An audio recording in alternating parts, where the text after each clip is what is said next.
Drop it.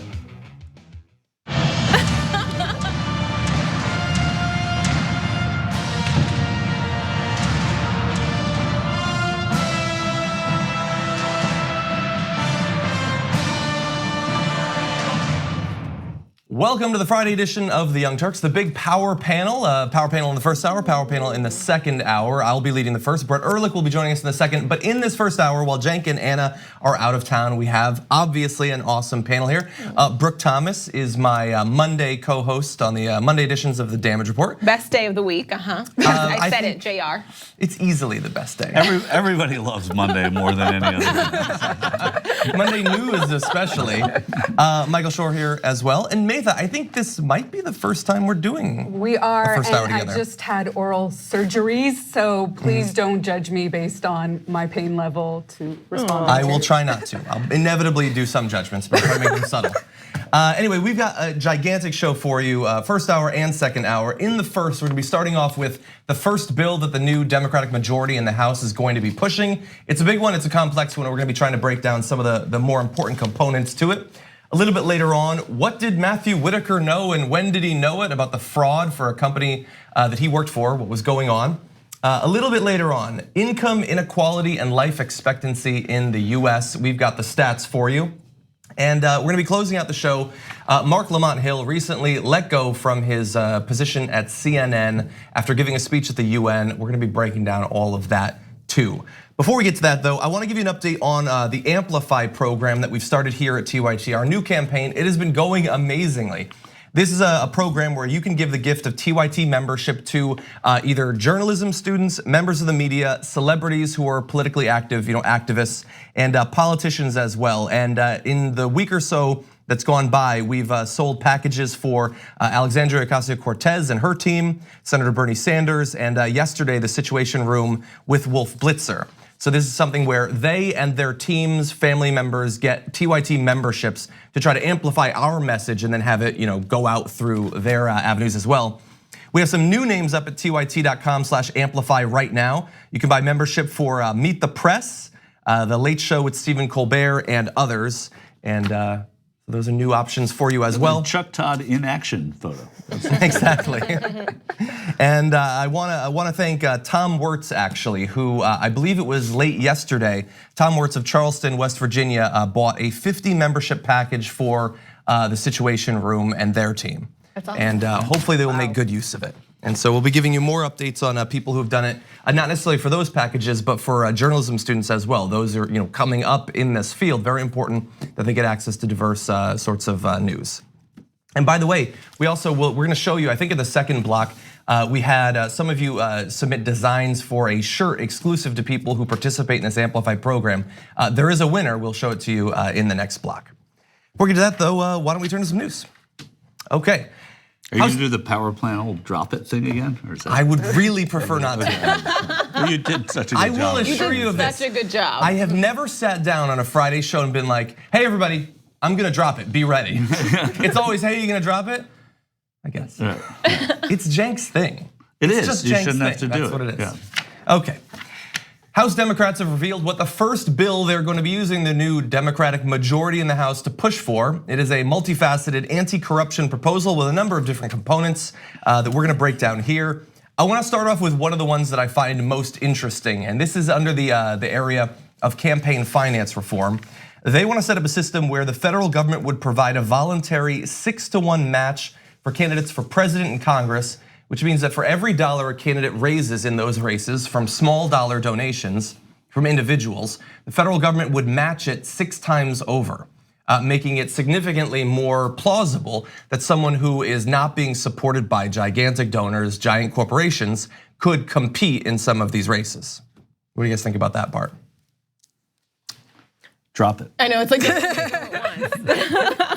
I think it's great. I mean, if you want my, listen, it's exactly where this Congress should start. One thing that you have to remember, though, is that there's no chance that this is going to pass the Senate, and there's no chance it's going to get past a presidential veto.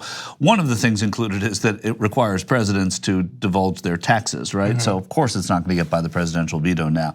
But what this does is it puts Republicans in a defensive position later on in 2 years when they have to start running again. And today people already announced that they're going to be running. Mike Espy in Mississippi has said he's going to run for the same Senate seat in 2 years. So this campaign season never stops. It puts Republicans in a position of having to defend something that many Americans find to be indefensible. So as HR 1, which is what this bill will be called, House of Representatives 1 in the next Congress, this is going to be an important part of putting Republicans on the defense of having to say, no, we like campaign finance the way it is. We like corruption laws the way they are, non-existent.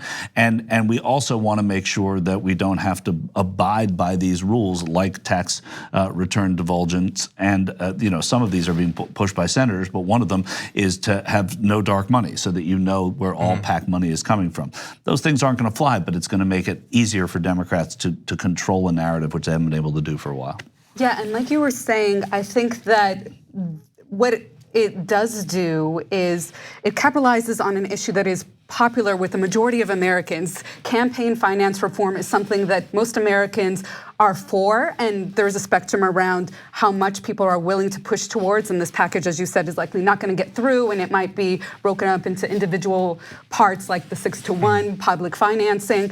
But the other thing that it does is it sets the tone for the new class, the freshman members of Congress, being able to push their agenda through. And they have been very vocal on not just campaign finance, but really taking the money out of politics. And so for them to be on a team and a committee to do that also makes their voices incredibly animated and vibrant in this new Congress. I agree. It just, right, like you were saying, on one hand, it puts Republicans on the spot, which is a good thing down the line, but it also shows, after such fascinating, I think for me, elections that we've had recently, it shows people who are newly voting, people who are newly paying attention, that Democrats are listening to them. Yeah, and I think that's a great thing. Yeah, again, even though it can't pass, right? At least in terms of priorities, especially, like it's literally the first bill. It is their first priority.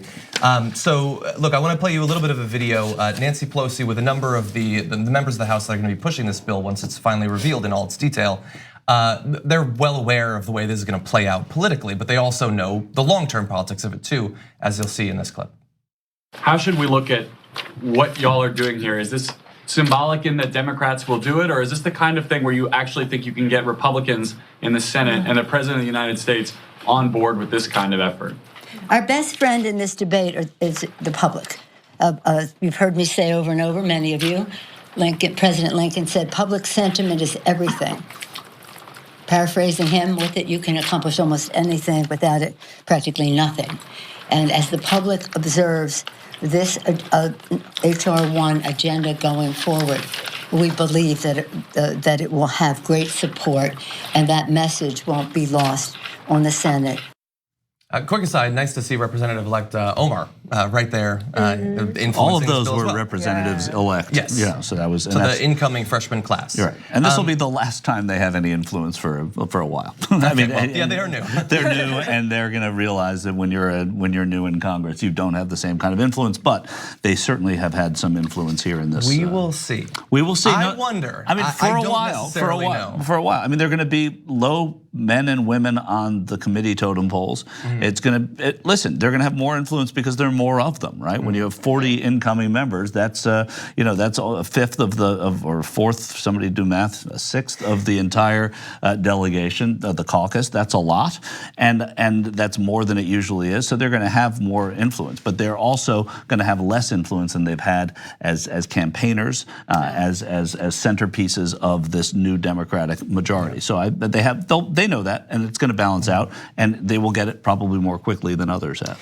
Yeah, look, it's possible. That is certainly the way it generally plays out. I do wonder, though, their ability to generate enthusiasm, news coverage, going viral, those sorts of things. Like that is a different form of influence, but no it's question, important. and that's a different part. And of I don't know that will evaporate necessarily. The fact that a lot of them are even there breaks away from what it's usually like. But this is what was happening too with Cynthia Nixon pushing in the governor's race a certain political rhetoric that now they can't really escape from campaign finance reform. And what they have down too as part of this package, this anti-corruption bill, is an ethics proposal, a voting rights proposal to address the partisan gerrymandering that is happening, that will violate every point of our democracy. I think these were very important agendas for this new class, and if they can't push necessarily the legislation, they could at least mobilize like I said, a vitality. Yeah, and certainly a coverage. What John said is right. I mean, they have a way of going viral, right? They have a way of getting people to see what they're doing that an ordinary member of Congress who would be elected in a midterm election might not have. And there are a few of them who do it very well. The problem is, even among their ranks, they're not always going to get to be the ones to say the direction of where things are going. Though I think it's unusually good to see everybody. I mean, of course, it's the new Congress, so they always trot out the new members. But it's very good to see all of these people clearly having a voice in the first piece of legislation. I want to run through a few more components of this bill, lest people believe that it's purely about public financing of campaigns. It's an important part, and it was the first part, but.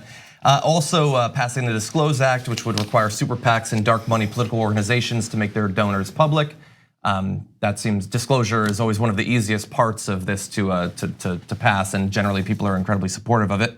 Also passing the Honest Ads Act, which would require Facebook and Twitter to disclose the source and amount of money of political ads on their platforms. Similar disclosure. In terms of ethics, you mentioned requiring the president to disclose his or her tax returns. You can put it in a law, that doesn't mean he's gonna do it. And you're not gonna be able to pass it anyway. Stopping members of Congress from using taxpayer money to settle sexual harassment cases or buy first-class plane tickets. That's a very interesting one. Blake Farenthold starts to squirm. Giving the Office of Government Ethics the power to do more oversight and enforcement and put in stricter lobbying registration requirements. That's throughout all of these, but that's a good example. The devil's really in the details. Stricter lobbying, requirements. Okay, well, specifically what it is, and we don't know yet. We will know once we have the actual text of the bill. Create a new ethical code for the US Supreme Court, ensuring all branches of government are impacted by the new law. That could mean many different things, and I honestly don't know at this point. I'm assuming it has something to do with conflicts of interest, potentially spurred by Kavanaugh, who seems like one of the most blatantly political people to get on the Supreme Court in some time. But then you also mentioned voting rights, and that's a big part of this as well. Creating new national automatic voter registration that asks voters to opt out rather than opt in, ensuring more people will be signed up to vote. Early voting and online voting would also be promoted. That is the way it should already be in terms of automatic voter registration. Yes, obviously, you should make it as easy as possible. Restoring the Voting Rights Act and prohibiting voter roll purging seems timely, considering what's been going on the past few years. But especially in these midterm elections, we saw an incredible amount of that, specifically in Georgia as well. And also beefing up election security, which we could use too. So very big areas. It's complex, multifaceted. As I said, it is possible that, as you implied, some of this might be broken out into individual bills.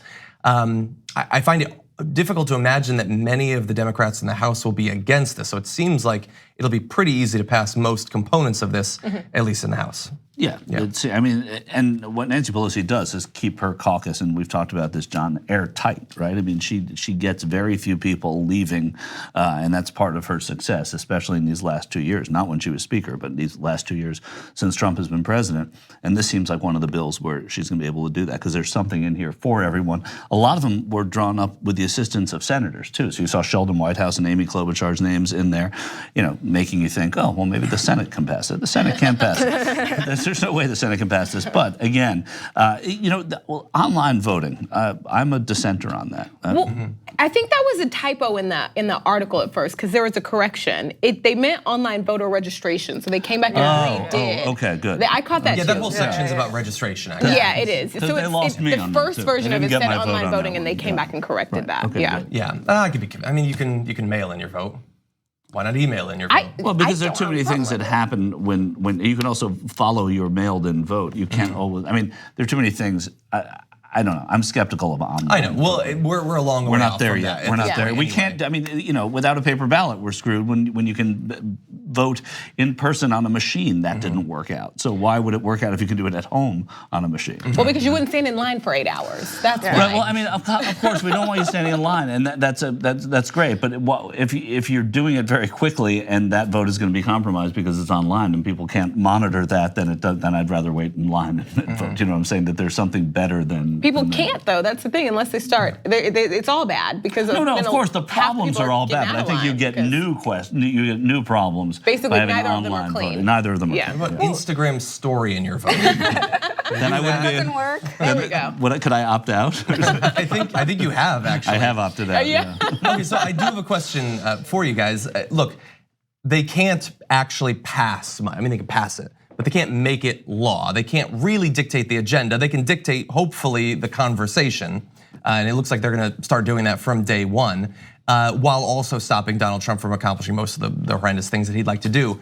What I wonder is, over the next 2 years, when they have their next chance at getting more actual political power, the ability to actually pass bills and make them law, getting the Republicans on the record on these issues, making them vote against these things, potentially other bills. What is a strategy that you think can generate the most momentum for them going into 2018? What can actually Going help to to 2020, sustain- you mean? Sorry, 2020, yes. It's funny. I made a call to a congressman today on John's behalf, trying to get him onto the damage report. Actually, nice. and I said and then I saw that we were going to cover this, and I said, "What do you think of HR 1?" And he said, "It's great, but it should be HR 500," meaning that while it's great that it's the first thing because it sets the tone, it should also be the last thing that they do before an election because it's really important that they get that. That's what we're talking about. What you're saying, I that see what they you're go saying. into an election saying, "Hey, we're trying to put these forward," and these people who you are about to vote for are against it. That has greater effect than something that will have been, almost a year and a half or 2 years. I ago. mean, I was just going to say, I think that that's what the Democratic Party was doing anyways for the last 2 years, was protracting any sort of movement or momentum. And of course, they didn't have the numbers Yeah, they couldn't in the do House for anything, sure. yeah. But I mean, the Republican Party successfully under Obama was virtually on strike, was halting any passage of legislation. And they figured out a way to do that as well. And if, the Democrats are not going to retain the Senate, something that they can do is try to stop anything from getting through. No, and he agrees. He's all in favor of it. He was very excited this was happening. He was part of writing it. He just thinks that he wants to make sure that it's not just Forgotten. HR 1, Right. that it's the last thing they do also. He thinks it's more important that it's the last thing they do in this Congress than the first thing. That's all. that makes sense. So, especially since it's not going to happen anyway. It's mostly for show. It's like at least make it count. That makes sense because we are in this. We talk about it all the time on Mondays. This space where so many people just don't care about so many bad things, and so if it's 2 years ago, that makes sense. I see what they're saying. I don't know about that. I feel like there are people that are affected by what this legislation will materially do on the ground. And of course, it's not going to get passed, but I think that they will mobilize their own communities to put even more pressure on their political representatives. So I do see an advantage to putting something like this at the top of the new year to continue movement and traction with those communities towards 2020. And of course, people have short attention spans, so you have to figure out a way to reanimate them. But I don't feel like there won't be many other controversies between now and 2020 that will. Between now and Monday. Right, exactly. Yeah, and look, maybe by having this conversation about all of these different topics, we can also spur some ballot initiatives. Much of this could be done on the state level too. Yep. And that process needs to be started well in advance of the next election. So hopefully we'll see more of that as well. And hopefully more on the individual corruption as well. Some of these are important parts of it, but I think there's a lot more that they can do in that area. That said, we're gonna take our first break. When we come back, Matthew Whitaker, apparently a little bit more in the know on fraud at corporations he's worked for than he's been willing to admit. We'll break that down after this.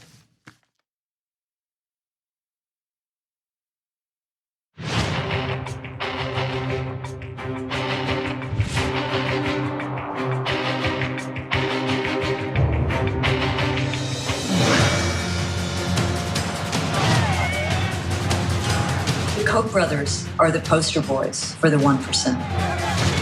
We have 15 homes in this area and maybe 11 people has died with cancer.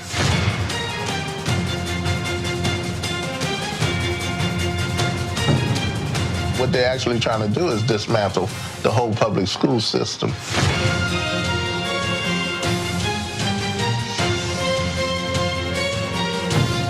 The Koch brothers support laws that are the most aggressive attempt to roll back voting rights in this country that we've seen in over a century.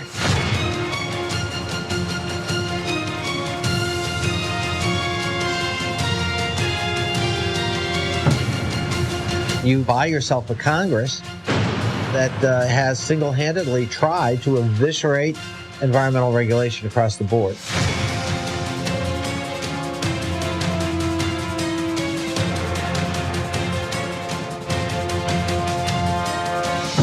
The Koch brothers are funding think tanks spreading an enormous amount of disinformation about Social Security.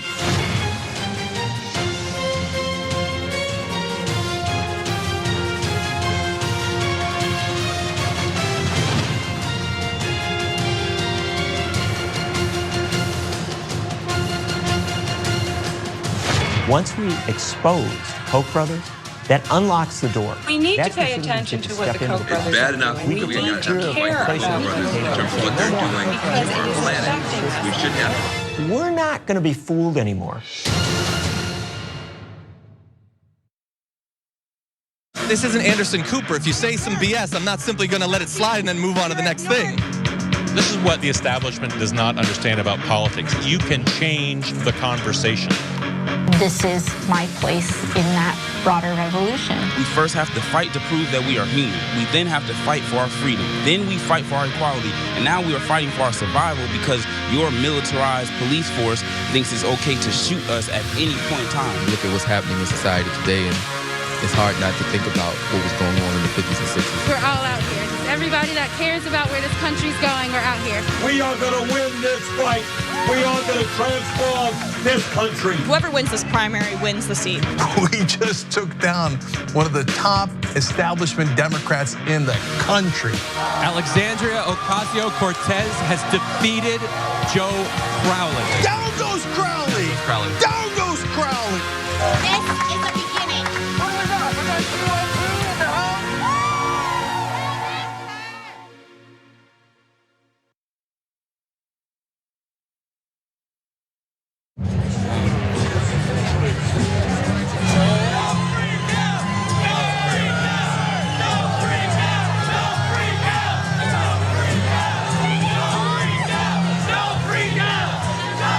We're not freaking out. We're not freaking out. Our teachers are suffering, and we won't even cut 10% of the money going to military contract. The cost of one modern heavy bomber is this: a modern brick school in more than 30 cities. A tiny sliver of the defense budget would pay for 395,000 teachers. We're talking about the future of the country. We're talking about the nation's youth and making sure that we are competitive globally. And the only way to do that is to make sure that we provide quality education for our young people.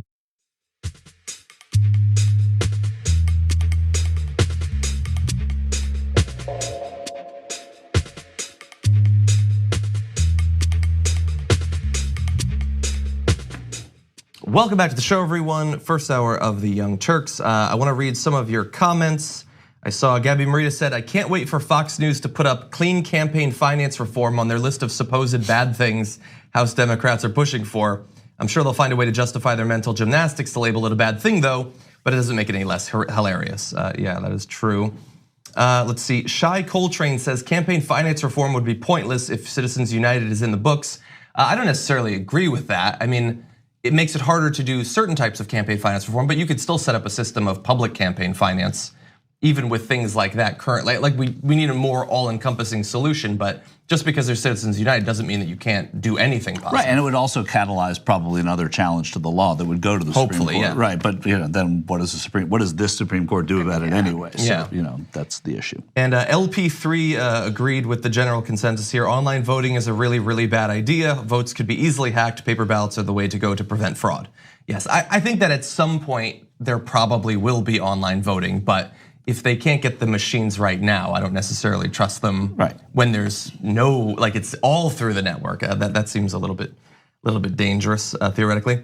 I want to thank some of you who've been participating in the Amplify program. First off, John Lee from Minnesota, who purchased the package for Alexandria Ocasio-Cortez and her team. Very nice of you. Thank you very much. And again, Tom Wertz from Charleston, who did the package for the Situation Room with Wolf Blitzer. They could use it. Paige Richardson from Langley, I think in British Columbia actually, for purchasing memberships for journalism students. Similarly, Stephanie Manzo from Modesto, California. Joshua Diekman from Akron, Ohio. Mariel as well, and Jason Constant from Manchester, New Hampshire. Thank you for participating in the Amplify program at tyt.com/amplify. Covering the continent. We're all over the place. Well, there were a couple of people from Australia last year, actually. Never heard of it. Exactly, it always amazes me, not just that we have viewers from overseas, which is awesome, but that they're willing to donate their money to try to change things here.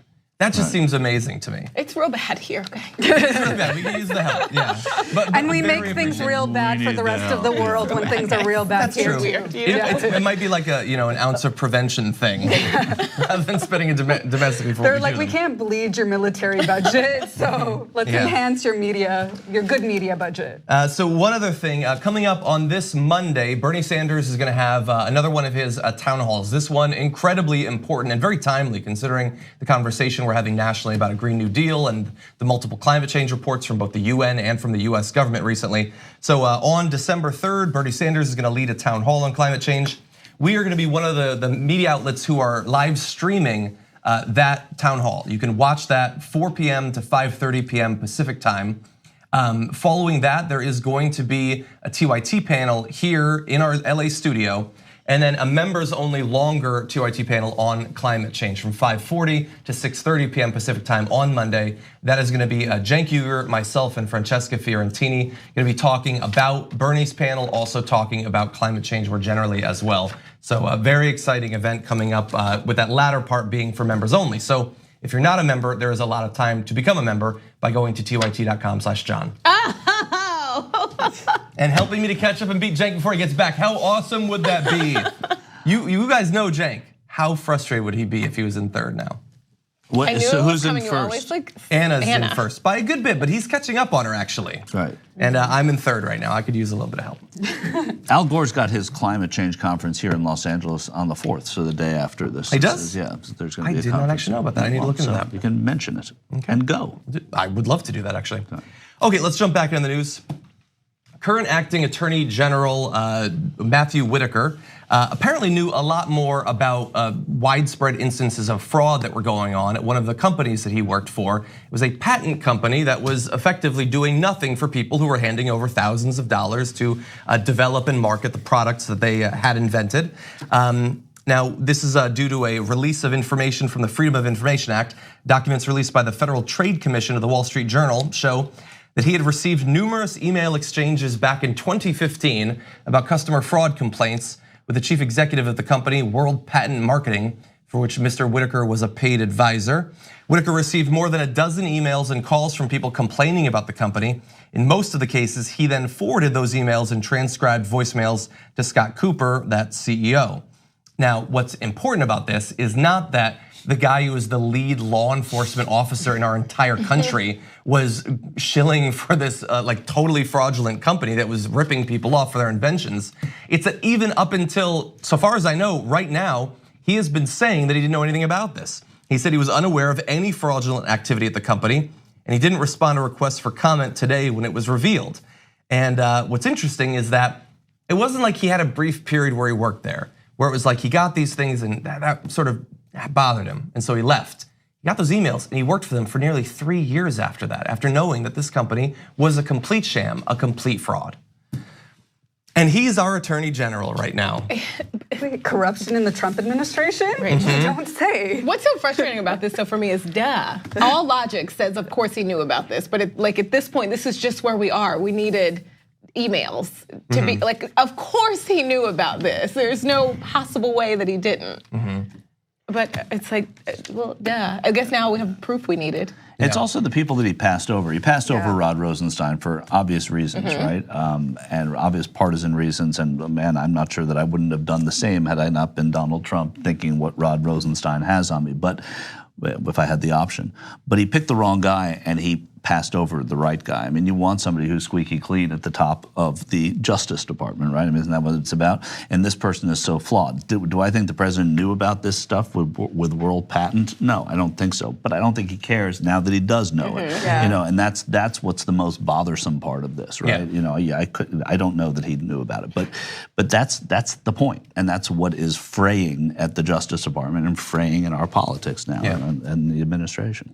But we want someone at the top of the Justice Department to be squeaky clean. That's not the president's top priority for this role. No, that's true, but it's been most presidents. And listen, I mean, John Ashcroft, who was more odious than Matthew Whitaker, was squeaky clean, right? I mean, there are people in Missouri who are going to tell me right now that he did this when he was a senator and a governor, and you're right, you're right. But as far as somebody to lead the Attorney General's office, he was the kind of person that people picked to lead the Attorney General's office, even though he was way off the chart.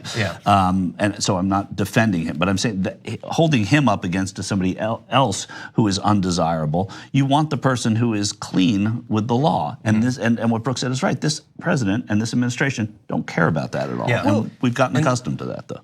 Well, what is more heartbreaking is that Trump can go on and say that he's there for the little guy when this World Patent Marketing Agency, they said, cost consumers $26 million, plummeting them into debt, into pulling from their life savings. So clearly, if he advocates for Whitaker to stay on, he's also advocating for the complete turning upside down the poor people, the little guy that he says he's for. It's almost like, would he have done that, let's say, if there was a for-profit college? I was going to say, wait, he actually did this thing he did do that. Wait, right. I don't think that he did know about it, but if he did, it's probably a point in his favor. It's like, you take those people that are, maybe their lives haven't gone the way they want, and they look up to people like Trump or to people like Whitaker, and you screw them over. You take their last dollar, you drive them into debt, screw those people. How did Trump University not sink his candidacy? But it didn't. I agree with you. I don't think that Trump knew about this, but I'm actually less bothered about whether he knew about this than what it was that he did know about Whitaker that chose to make him this. It's such an incredibly important position that he is treating purely based on personal legal considerations. That is the only, Matthew Whitaker is not qualified for this position. He wasn't qualified for his last position. Other than shilling for this fraudulent company, he was some minor lawyer in Iowa or whatever. It was Iowa. It was Iowa, and that's it. I interviewed him, and I forgot that I interviewed him. He ran for Senate in 2014. And somebody, I was reminded we interviewed that guy, and I told it was I was forgettable. Oh, that was that guy. It's the face you forget while you're talking to him. He has no qualifications for any leadership position in that department.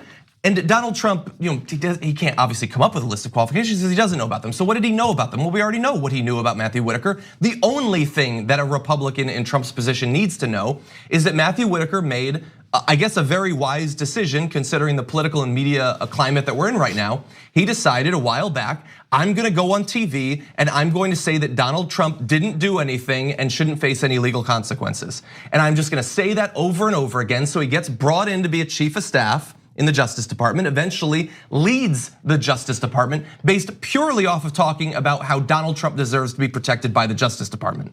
And that's what he has right now. As you said, they passed over Rod Rosenstein, but it goes beyond that. Donald Trump tweeted out like a day ago a meme, literally, the president is tweeting out memes that Rod Rosenstein should be locked up for treason. And then when asked about it, he doubled down, saying that Rod Rosenstein should be in jail right now. And so much has been normalized that we don't even care. Like, did we even cover that yesterday? I don't even think we did. I don't know. No, I led the hour. I know that we didn't. The president is saying that one of the leaders of the Justice Department should be in jail right now for investigating the president's wrongdoing. And it didn't even make the news. Yeah. And then you get Matthew Whitaker, a guy who, like, it's not just that he's likely to hamper or shut down the Mueller investigation. I know some people watching this don't even care about that investigation.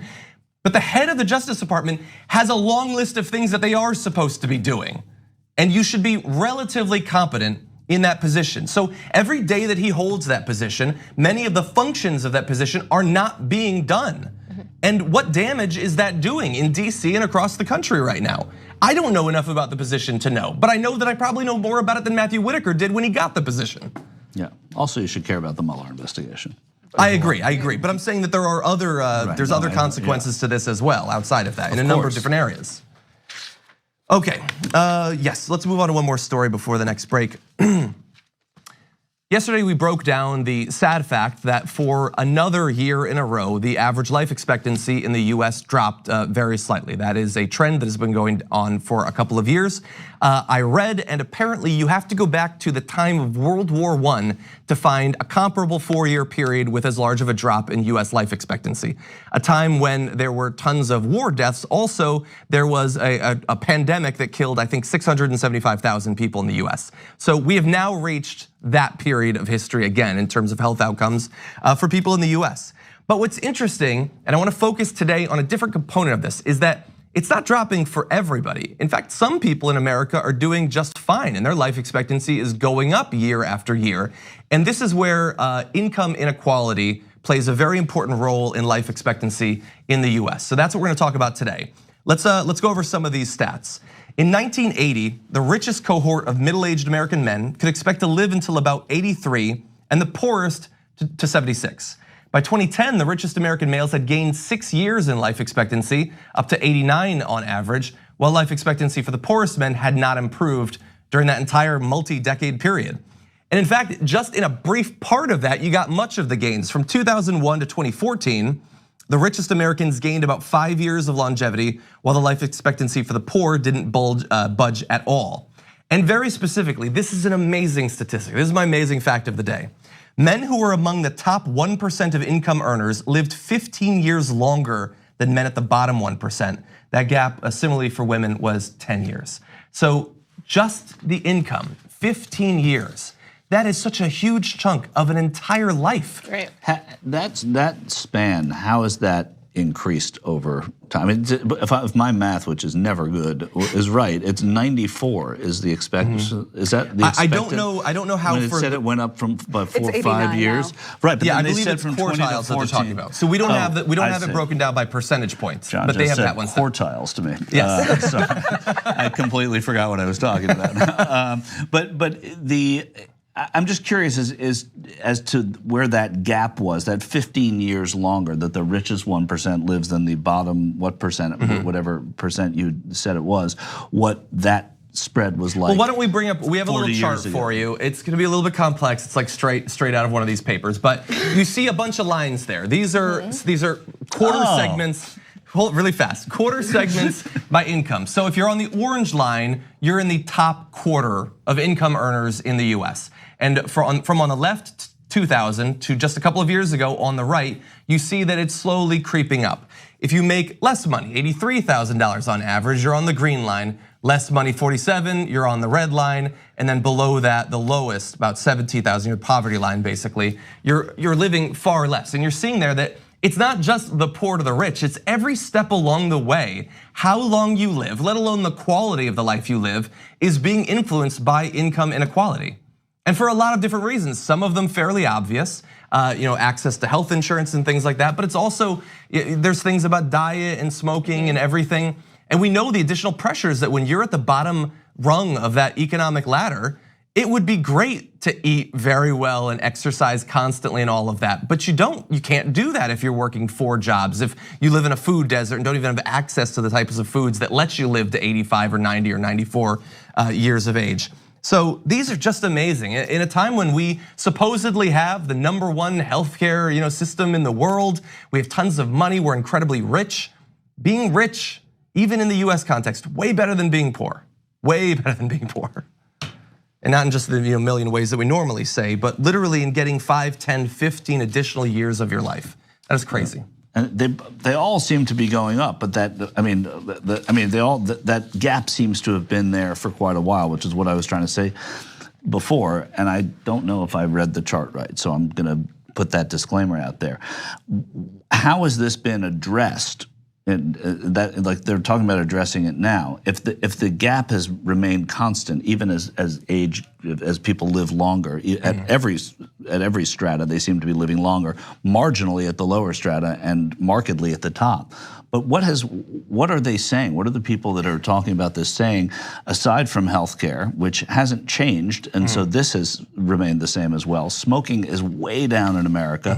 That doesn't seem to have changed it, right? So what are they saying? What are Yeah, they're saying it's drug, alcohol, and suicide rates, but there are more stories that are related to this that are kind of corollary. So one is the opioid situation, which has taken 70,000 lives in 2017.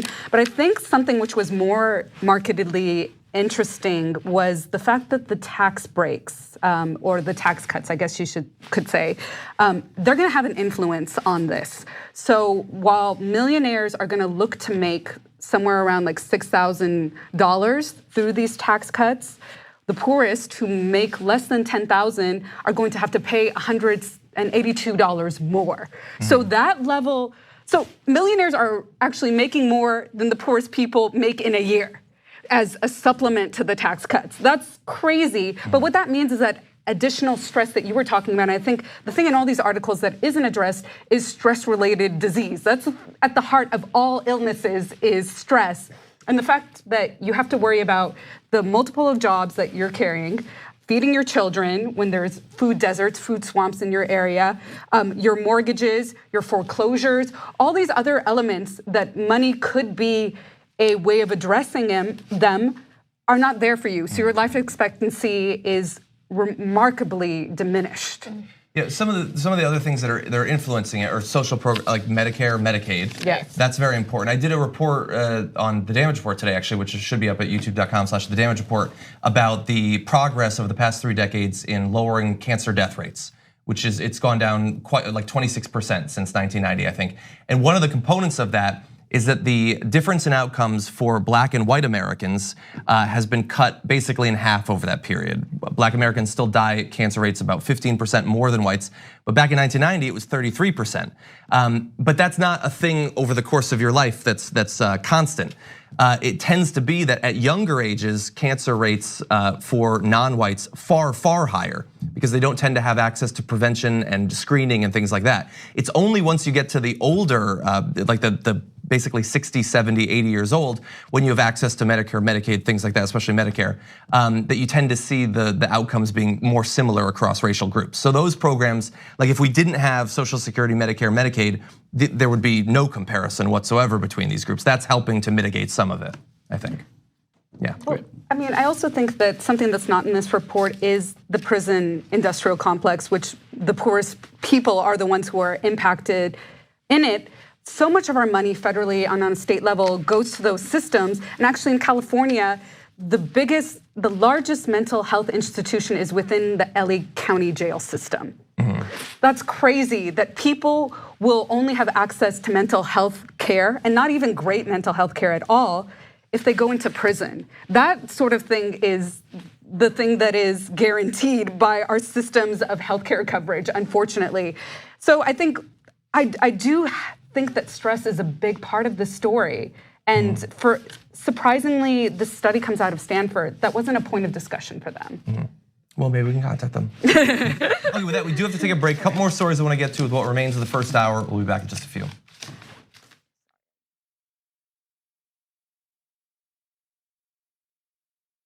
What he did to women has no place in America. At least he wasn't targeting children. Just because she's 18, now she doesn't matter? Step out of your social media bubble, Tim. A new party game is taking America by storm.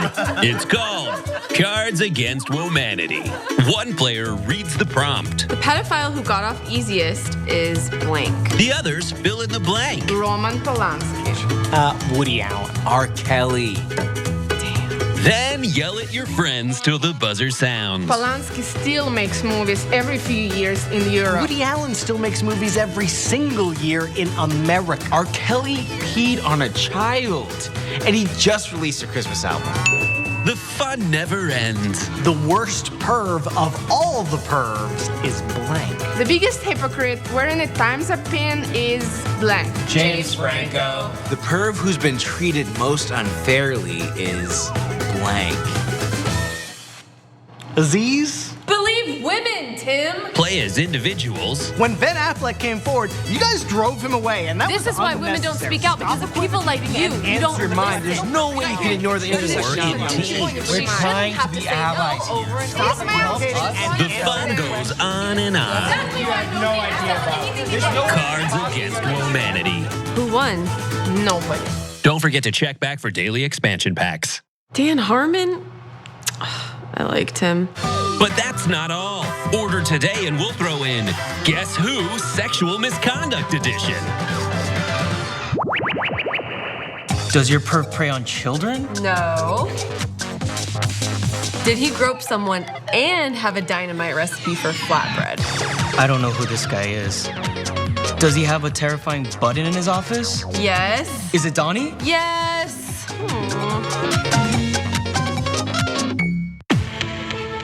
This is the wildest, craziest motherfucking race I've ever seen. What are we gonna do? Not make brackets? Let us whisper victory. Wait a minute! All of a sudden, here comes Bernie! Good night and good luck, everybody. These are the two most unpopular candidates we have ever had in our nation's history. Jesus Christ, there is significant boos every time Hillary Clinton's name is mentioned. Everyone I know is voting for her out of fear. He was looking at Donald Trump's hair like it was cotton candy. That's right. Get him out. Get him out. It's political game. They don't care about lies. Bow your head.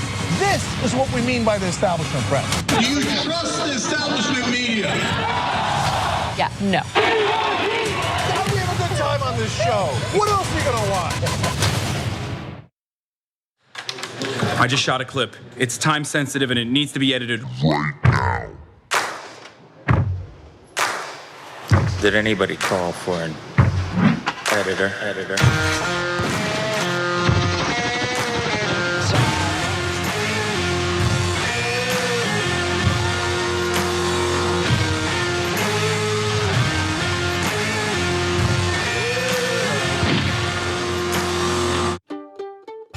Need this in an hour.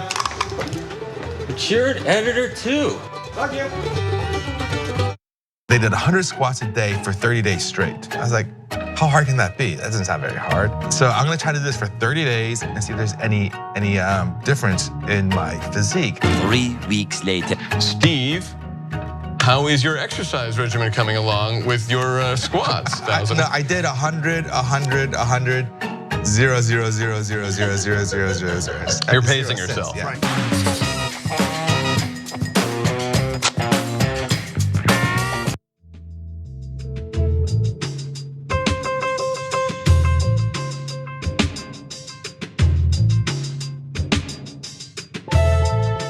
Welcome back to the show, everyone. Before we get back to the news, and we do have 2 more stories hopefully we can get to in what remains of the hour, I did want to let you know we have had a contest going for some user-submitted designs for an Amplified t-shirt, an exclusive t-shirt for those who purchase Amplified packages of at least $150 for journalism students, celebrities, members of the media, and politicians.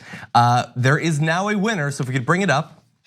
This shirt was designed by TYT member Jade Neighbor. It is an awesome design, looks great both in black and white, which is not always the case necessarily with our t-shirts, but that looks good. That is really across good. multiple Yeah. colors. Cool, yeah. A very awesome design. Yeah, very good. Yeah, it's absolutely perfect. Great design, and also very on brand for that. You can go to tyt.com/amplify to choose your sponsorship package that includes that t-shirt if you'd like to get it. Again, it is an exclusive for this program. Actually, similarly on that, I want to thank one more Amplify purchaser, Timothy Brennan from Farmington, New York. Thank you for participating in the Amplify program and making these memberships available for journalism students. Anything else you want to mention, John? There is, there's one or two other things. So first, on the super chat, Komet Comics said this: anytime Brooke is on air, I'm here for it. Aww. Oh, that's so How nice is that? And it's like a play on my Twitter name. It is actually. Like a funny thing between me and John because he tweeted the wrong name for the first, I don't know, What's your 6 months Twitter we name? knew each other. I don't think it was 6 months. But It's Brooke on air. Oh, yeah. But I was giving some very good publicity for another Brooke. I don't know. I'm gonna look. Did you okay? forget the E? No, it was like know. he was tweeting like at Brooke Thomas or something. I don't know why I would have thought that was her Twitter handle. Okay, well, look, then those tweets are still up. I'm gonna find how many times I actually did that, because it's still there. Another TYT investigation. Yes. But it's only funny this way. Yes, okay, well, we'll see, we'll see. You guys will have plenty to talk about in the Hostmates game. Yes. Okay, This is one our more shtick. plug.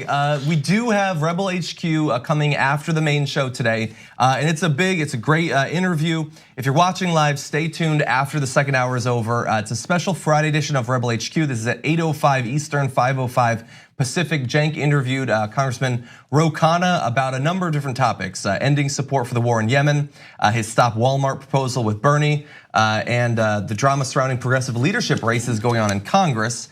So that will be available shortly after the show.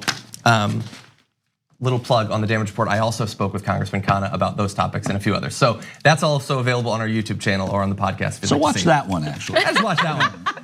No. Watch the Rebel HQ too. It's fresher. Sure, watch Rebel H, but watch John's. Watch the Damage Report. We also talked about his new pharmaceutical bill on the Damage Report. No big deal. Anyway, okay, let's transition now from me joking around to one of the most serious topics possible. Next month, peace talks are supposed to be held in Sweden that could potentially lead to the end of the absolutely brutal war on Yemen. And the stakes could not be higher. Now, we've talked about this a few times over the course of this week. There was the Senate bill that potentially could stop our participation in this war, but the war continues. And I want to focus on one aspect of it. We've talked about the drone strikes and the bombings and our support in terms of intelligence and refueling. I want to focus now on the famine that is currently ongoing and is expected to get much worse there. So we have a number of different humanitarian groups that are operating in the area and trying to spread the message of what's going on there. So I want to focus on quotes from a couple of the people working at Save the Children. Greg Rahm, the VP of Humanitarian Response, said millions of children are at immediate risk of starvation. More than 85,000 children have died of starvation and the complications of hunger already. So when I say the stakes are high, the stakes already have been high. They will get worse. The numbers are gonna be far higher. But right now, that is already one of the greatest embarrassments for our species going back any number of different years. The worst humanitarian problem in our world right now, currently ongoing in Yemen, thanks in no small part to our participation. But those 85,000 could potentially be joined by a lot more. 17.8 million people are food insecure, and approximately 8.4 million civilians are on the brink of famine right now. On top of the famine, you have 1,115,378 suspected cases of cholera between April of last year and July of this year, and 10,000 new cases being reported every single week since June. Now, if you, I know we want to respond. I also want to bring up this map though, and you'll see over time how the situation has, that's unfortunately not the right version. You're not seeing the actual data there. But between last year and this year, the severity of the food insecurity in different regions of Yemen has become far worse. So horrendous. Hopefully in December at these peace talks, something can be done. I don't know how willing Saudi Arabia is to pull back from what's going on there. And there is, of course, the internal civil war component of this as well. Well, this is a pre-talk to talks. Yeah. This is what's happening. They just want to get them in a room, and we've seen what pre-talks have done in the case of Syria, which is pretty much nothing. What should be mentioned here is that Saudi Arabia is a totalitarian monarchy, and this is an incredibly unpopular war, even in Saudi Arabia. Yet, people who learn about this war in the US are also against it. They learn about the humanitarian crisis, but we live in a quote unquote democracy. Why haven't we been able to push on our leader or leaders, even under Obama, to push forward some sort of incentive for the Saudi regime, which experienced, I would consider, a right-wing coup by its current leadership, to say, guess what? You're not getting arms, you're not getting anything, you're not getting fueling, you're not getting intelligence from us until you ease up on this. And I know Saudi Arabia is gonna cry like Iran war against them and a coming Shia sort of takeover of Saudi Arabia, but this doesn't stop the fact that this has also been a financial drain on Saudi Arabia's economy as well. And this makes it an incredibly unpopular war over there. But what would it take for us and the rest of the world leaders to push this? Yeah. Well, if you have been following this story, if you'd like to do something, I'm going to suggest some charities that are operating in the area. This is just a list of suggestions. There are many others. Can I add some? Of course, you can go first, actually, if you'd like. So what is really difficult right now is that food, for sure. Unemployment, people don't have jobs, and the cost of food is what the issue is. It's not necessarily just the blockade. There's huge inflation on the cost of bread and food prices. So there's an organization my friend has called Port of Mocha, and they have a charity wing that's trying to raise money for their farmers who are farming coffee in Yemen. And over there, you'll also see a link on some charity as well. Okay.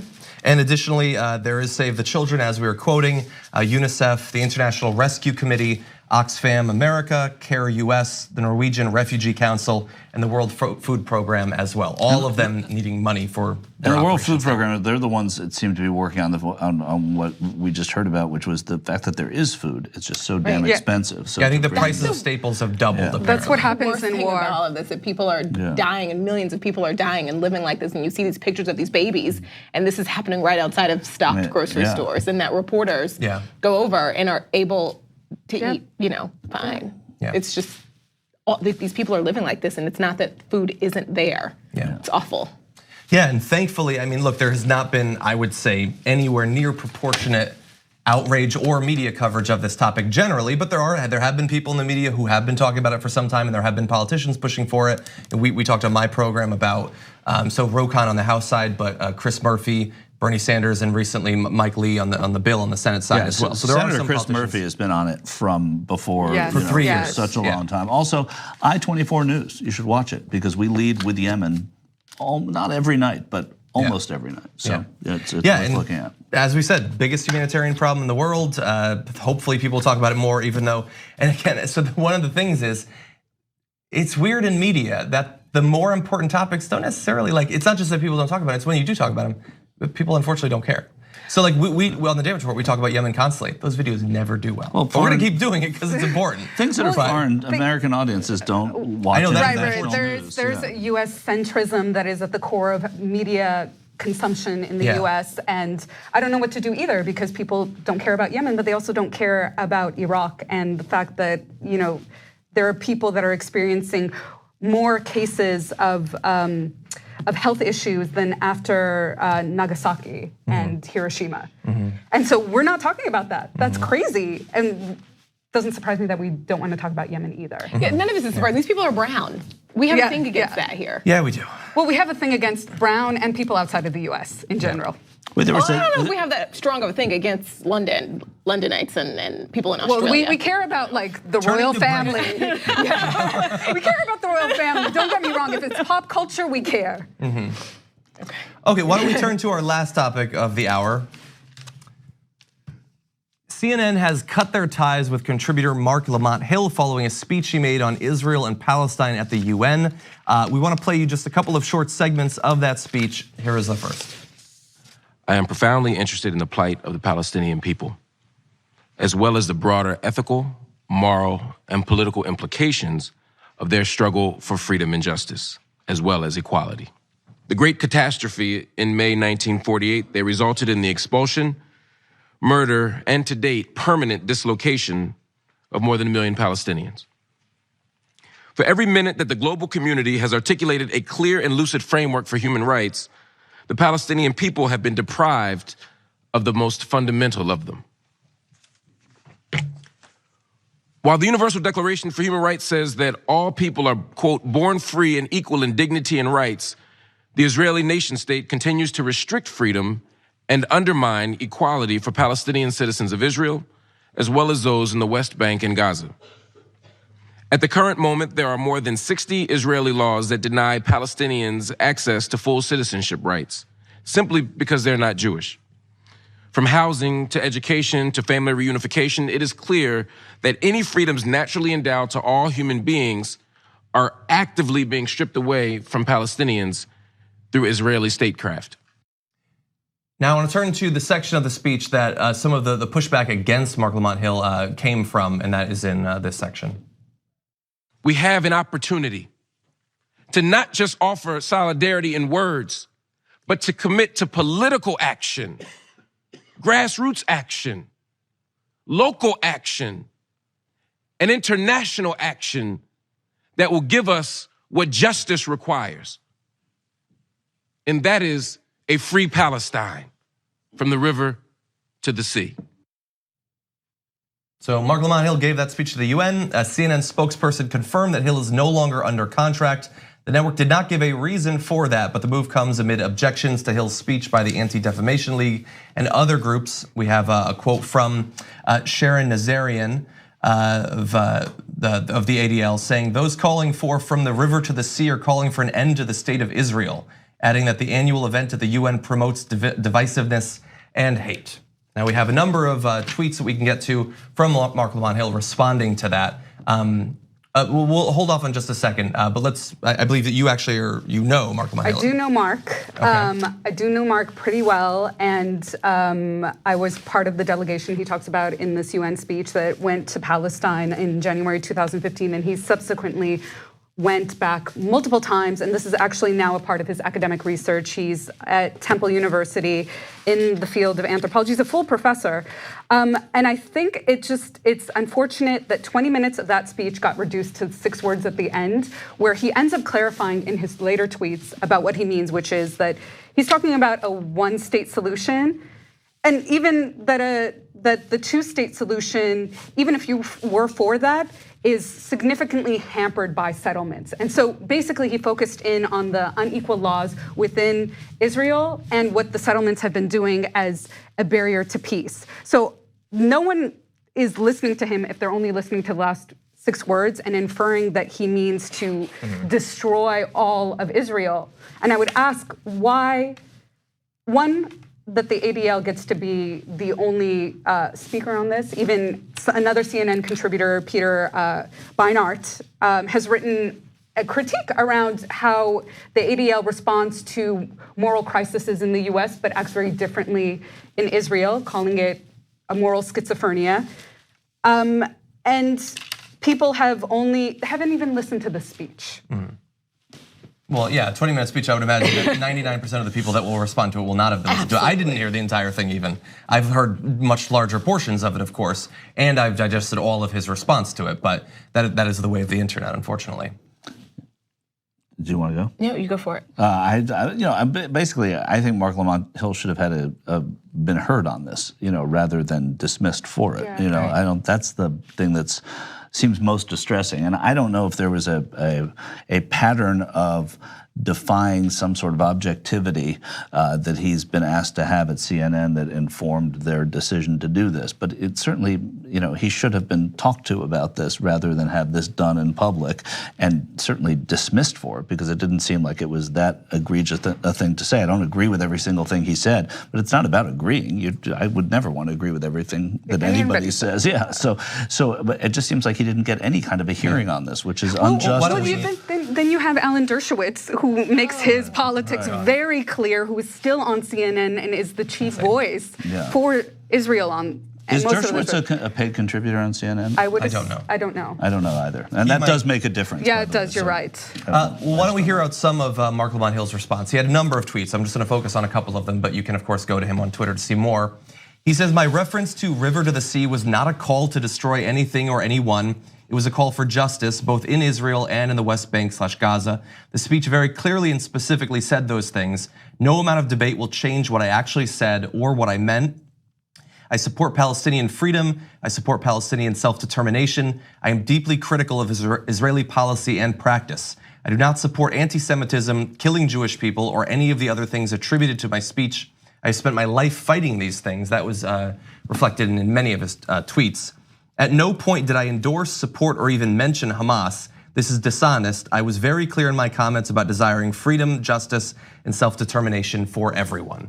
And the speech obviously was far more detailed than even the excerpt that we've shown to you, let alone his response to it. The critics, I would say, probably are largely not interested in that. And I'm not even primarily talking about the ADL, I'm talking about the people who bandwagoned on after that. To be dismissed without any reasoning being given, refusing to answer questions, that is incredibly suspicious. It's, I would say, cowardly of CNN to not be willing to say, if that is the reason that you're doing it, then stand by it and let people respond to it. And then they can decide whether they want to continue to support CNN, if that's the standard that's being used. Well, I mean, the people that are allowed to be contributors on, I'm not saying just CNN, but MSNBC as well, Jeffrey Lord was a contributor for a year and a half. He's a guy that said that the liberal, his reconstructions of history to try to make it seem as if liberals have been behind everything bad in history. I mean, he has said absolutely absurd things about the KKK, about the Nazis, and he remained on long after Donald Trump was elected. Well, and also very disingenuous to decry a censorship by the White House on their reporters and try to shore up support for opposing the White House for banning their reporters, not just with Acosta, but this past summer with Caitlin, I forgot her name. But then to censor somebody before they even have a chance to speak, their own reporters, how do you want us to support you and the right to freedom of speech and access to the news and information if you're stopping somebody who you formerly employed? Yeah, and if he was warned about this, then CNN needs to not just say they're not divulging anything. They should answer. They should say, he's been warned 4 times about this, that the next time he said something that we couldn't countenance here for reasons of bias, we would dismiss him. That clearly didn't happen, but if that was the case, then we should know about it, right? What would be the reason for a warning? I think that's what we're not breaking down here. We're talking a lot about.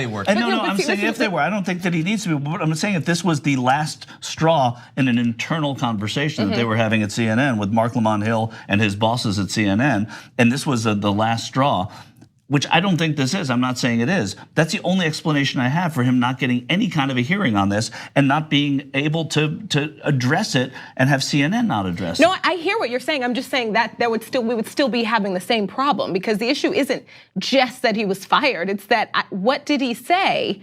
What he said is being twisted and just being, it's totally like, this is what he said, and then this is what everyone's saying that he said, and that's the problem here. Right. And I'm over this whole idea, and you see this on the internet every single day. Any black person that has the nerve to have any slight critique of Israel is all of a sudden Farrakhan.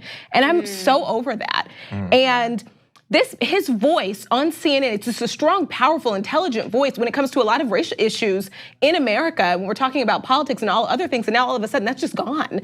Because we do this thing where if you speak out for Palestinians, that's anti-Semitic, and I'm still so confused about that and how that matches Whether up. you could be anti-Israel and that means you're anti-Semitic. That's the not anti-Israel's existent, but anti-Israeli government should somehow mean that you're anti-Semitic is absurd. Right, and so that's the issue here. Even he wouldn't even say that. He would say he was anti-Zionist, which is a completely different conversation when he's also calling for a one-state solution. Yeah.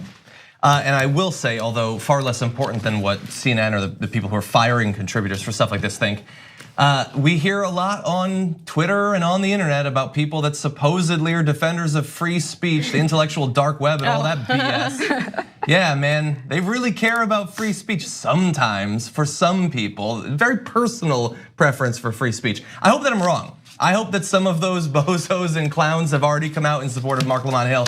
I am fairly certain that that is not going on. So remember that the next time they claim to supposedly be in support of free speech. And thank you for the Young Turks for being able to have this conversation, because it's not just CNN, it is Fox News, it is MSNBC that wouldn't have this conversation. I was surprised that, unfortunately, I was surprised that Mark Lamont Hill lasted that long. You should also look at Ahmed Shihabuddin's post on Instagram about what happened when he was hired and then fired by CNN when they found out he was Palestinian and did Palestinian stories for the Huffington Post. Okay. Interesting. Well, thank you everybody for joining us in this first hour. We're gonna take a short break. When we come back, Brett is gonna be leading a second hour. Great stories in that as well. You're not gonna wanna miss it. Sorry. I'm Cenk Uygur. I'm Cenk Uygur. Of the Young Turks. Of the Young Turks. We're here at Occupy Oakland. Yesterday, there were peaceful marches from City Hall to the port. Young Turks was lucky enough to go to a campaign rally for Bernie Sanders. Bernie Sanders is the candidate Barack Obama pretended to be in 2007. However, the protests did turn ugly during the nighttime when a group of anarchists attempted to occupy vacant buildings. You see graffiti all over the place. There was a bonfire in the middle of the street. To all of the Young Turks, fourth day on Occupy Wall Street. So we just did a tour of the whole Occupy Wall Street compound / town here. The protests are gaining some traction. All right, I watch this show all the time. I f***ing love it. Expanding, I'm glad to see too. I can't think of how. First you have to stumble, you have to fall a few times.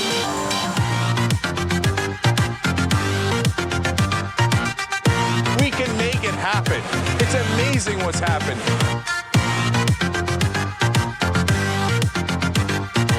Show me what democracy looks like. And all of a sudden, everybody feels hope. Hi, nice to meet you.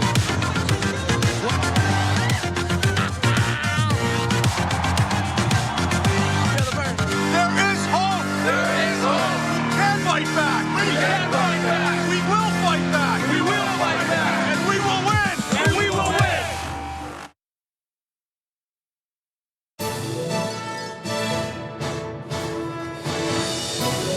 Breaking news with Brett Ehrlich. This is Brett Ehrlich with breaking news with Brett Ehrlich. Bernie Sanders wants to break Wall Street, and he wants to break it real bad.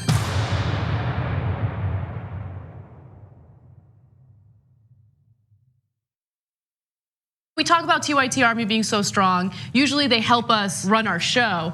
Now they're gonna help us run the country. Like this. It's time that we reclaim democracy for the people. We had a huge victory for Wolfpack. When Lincoln said this was a country by, of, and for, he said of the people, not of corporations. Our representatives don't represent us. Whoa! Democracy! United! We are! We are! Too strong! There's thousands of volunteers, and you could be among them. With Wolfpack, the mission is so clear. Money is killing our democracy. 96% of Americans want it. When you get the power back, oh, that feels good. This is just the beginning. Let's go get them, man. Up and at them. Knock, knock. We're coming for them! Wolf-pack.com.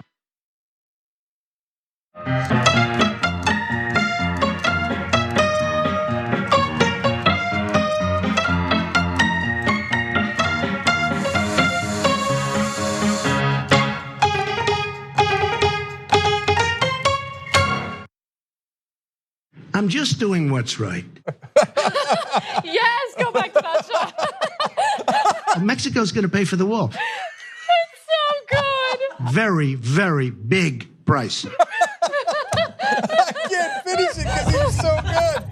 Today, a terrible day for the internet, a terrible day for America. The internet as we know it is not going to exist anymore. A real dark day for information and yet another way that they're bleeding out the democracy. We're now going to have these gatekeepers of information deciding what we can and can't see, and that's what scares me the most. Whether you're conservative or progressive or anywhere in the middle, this is the one thing we should all agree to. Protect the internet, because the establishment is coming for it.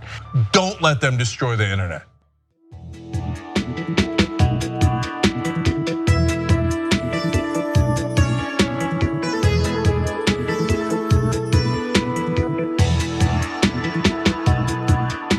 So Frodo and Sam are hanging out. Sam says to Frodo, "What are you gonna do when it gets heavy, that ring with so much power?" And Frodo says, "I'm gonna drop it."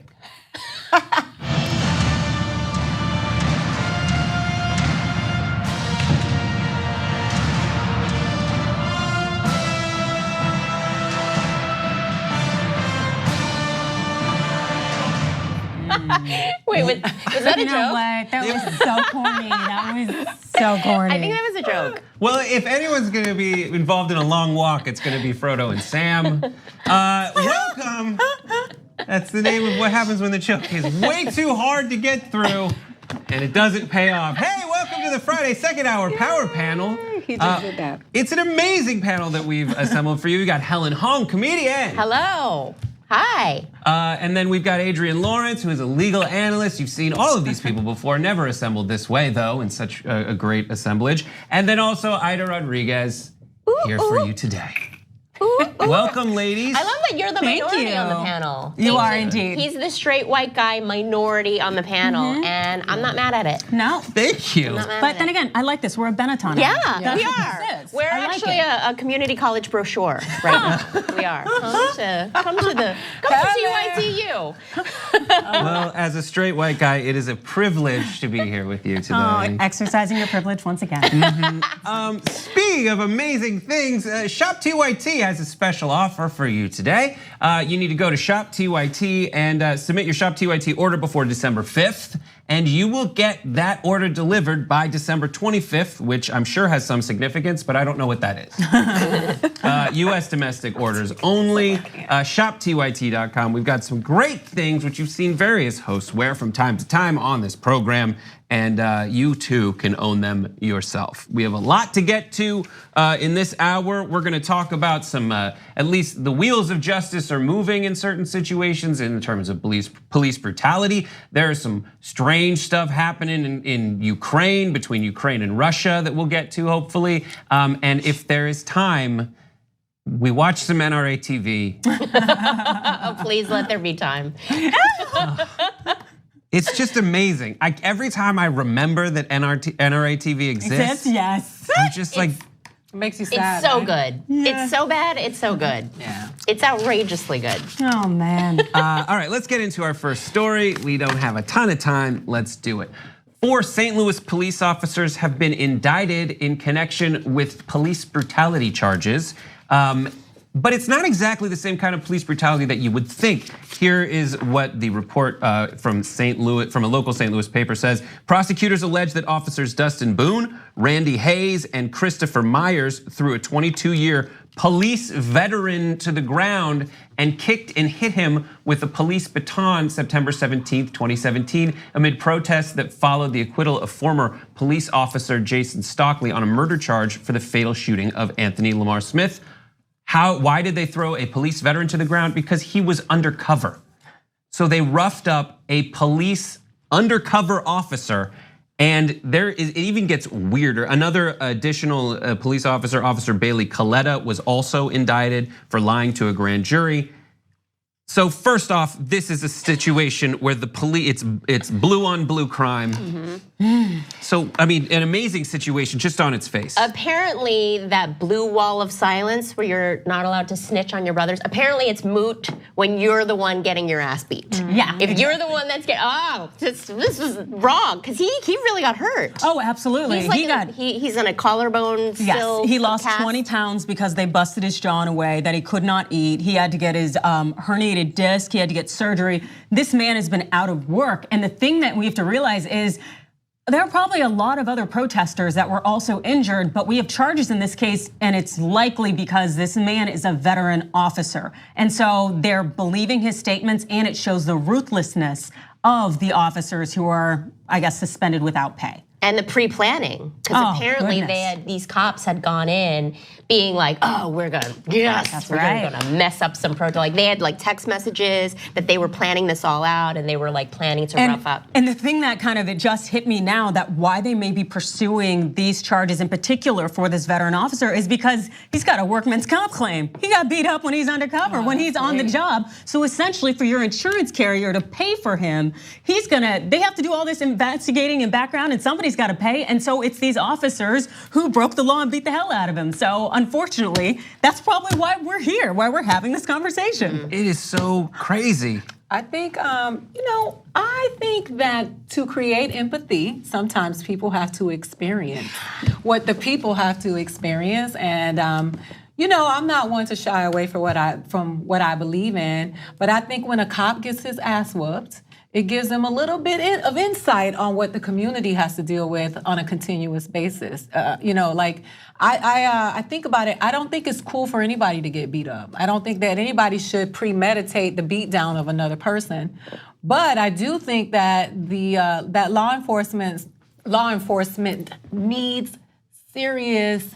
They need a revamp. They need a makeover, right? And so, yeah, these are the kinds of things that have to happen so that people. I can't even talk today. So that people can understand that those of us in from those marginalized communities are not making this up. By the way, I don't agree that nobody deserves a beat down. I have a few ex-boyfriends that really. And you know what? I'm actually going to back you on that. For a lot of reasons. But I love what I love what you said in terms of them needing a revamp, because they do. The St. Louis Police Department, I think they were down about 150 officers in the summer. They have 28 officers who are on a list that cannot bring charges or testify because they've been so corrupt. Like, they got issues. So these officers in particular are on a list. There are 91 cases in St. Louis that have been dismissed because police officers, the specific police officers whose names are on a list, cannot be trusted because of how often the evidence that they try to produce and present to the court gets rejected because they cannot corroborate it. And it's so strange that it takes a police officer getting beaten. Absolutely right. Because that's someone that they also have to trust and not some criminal off the street. Here's what happened in the wake of the actual incident. After learning that the person they attacked was an undercover officer, the 3 male officers lied about the arrest, claiming the man resisted arrest and was not compliant according to the indictment. They also, according to the report, destroyed his cell phone. Yes. Conspired to prevent information from reaching the feds. And the two of the people involved denied actually knowing each other. But it turned out that they were in a romantic relationship. So Bailey Coletta, who I mentioned earlier, lied to the grand jury and said, I don't even know these guys, why would I lie? And later it turned out she was stupping the guy that was in the case. 50 cents for the word stupping in that situation. Adding stupping. But yeah, so when asked about the list of people that are not allowed to testify and actually testify in court, these are police officers. Missouri cops, man. What's going on down there? But it's so interesting because the district attorney who submitted the list, so that's the person who's in charge of listening to police officers saying, okay, I'm going to go forward with these charges or I have to dismiss it because you're being ridiculous, but also at the same time has to maintain a relationship with police officers because you just have to. It's just part of the job. She said the responsibility to defend the integrity of the criminal justice system is the reason that she's doing it. And that was the quote that she gave. Yeah. She couldn't air the names of these people or put their dirty laundry out there, but apparently, according to the St. Louis newspaper that published this report, those officers were on the list. You mentioned the text messages that were submitted, that were exchanged between these officers. We have some of them, according to this report. In one September 15th, 2017 message, which is 2 days before this, Myers writes, "Let's whoop some ass." On October 5th, 2017, which is after, Hayes writes, "Going rogue does feel so good."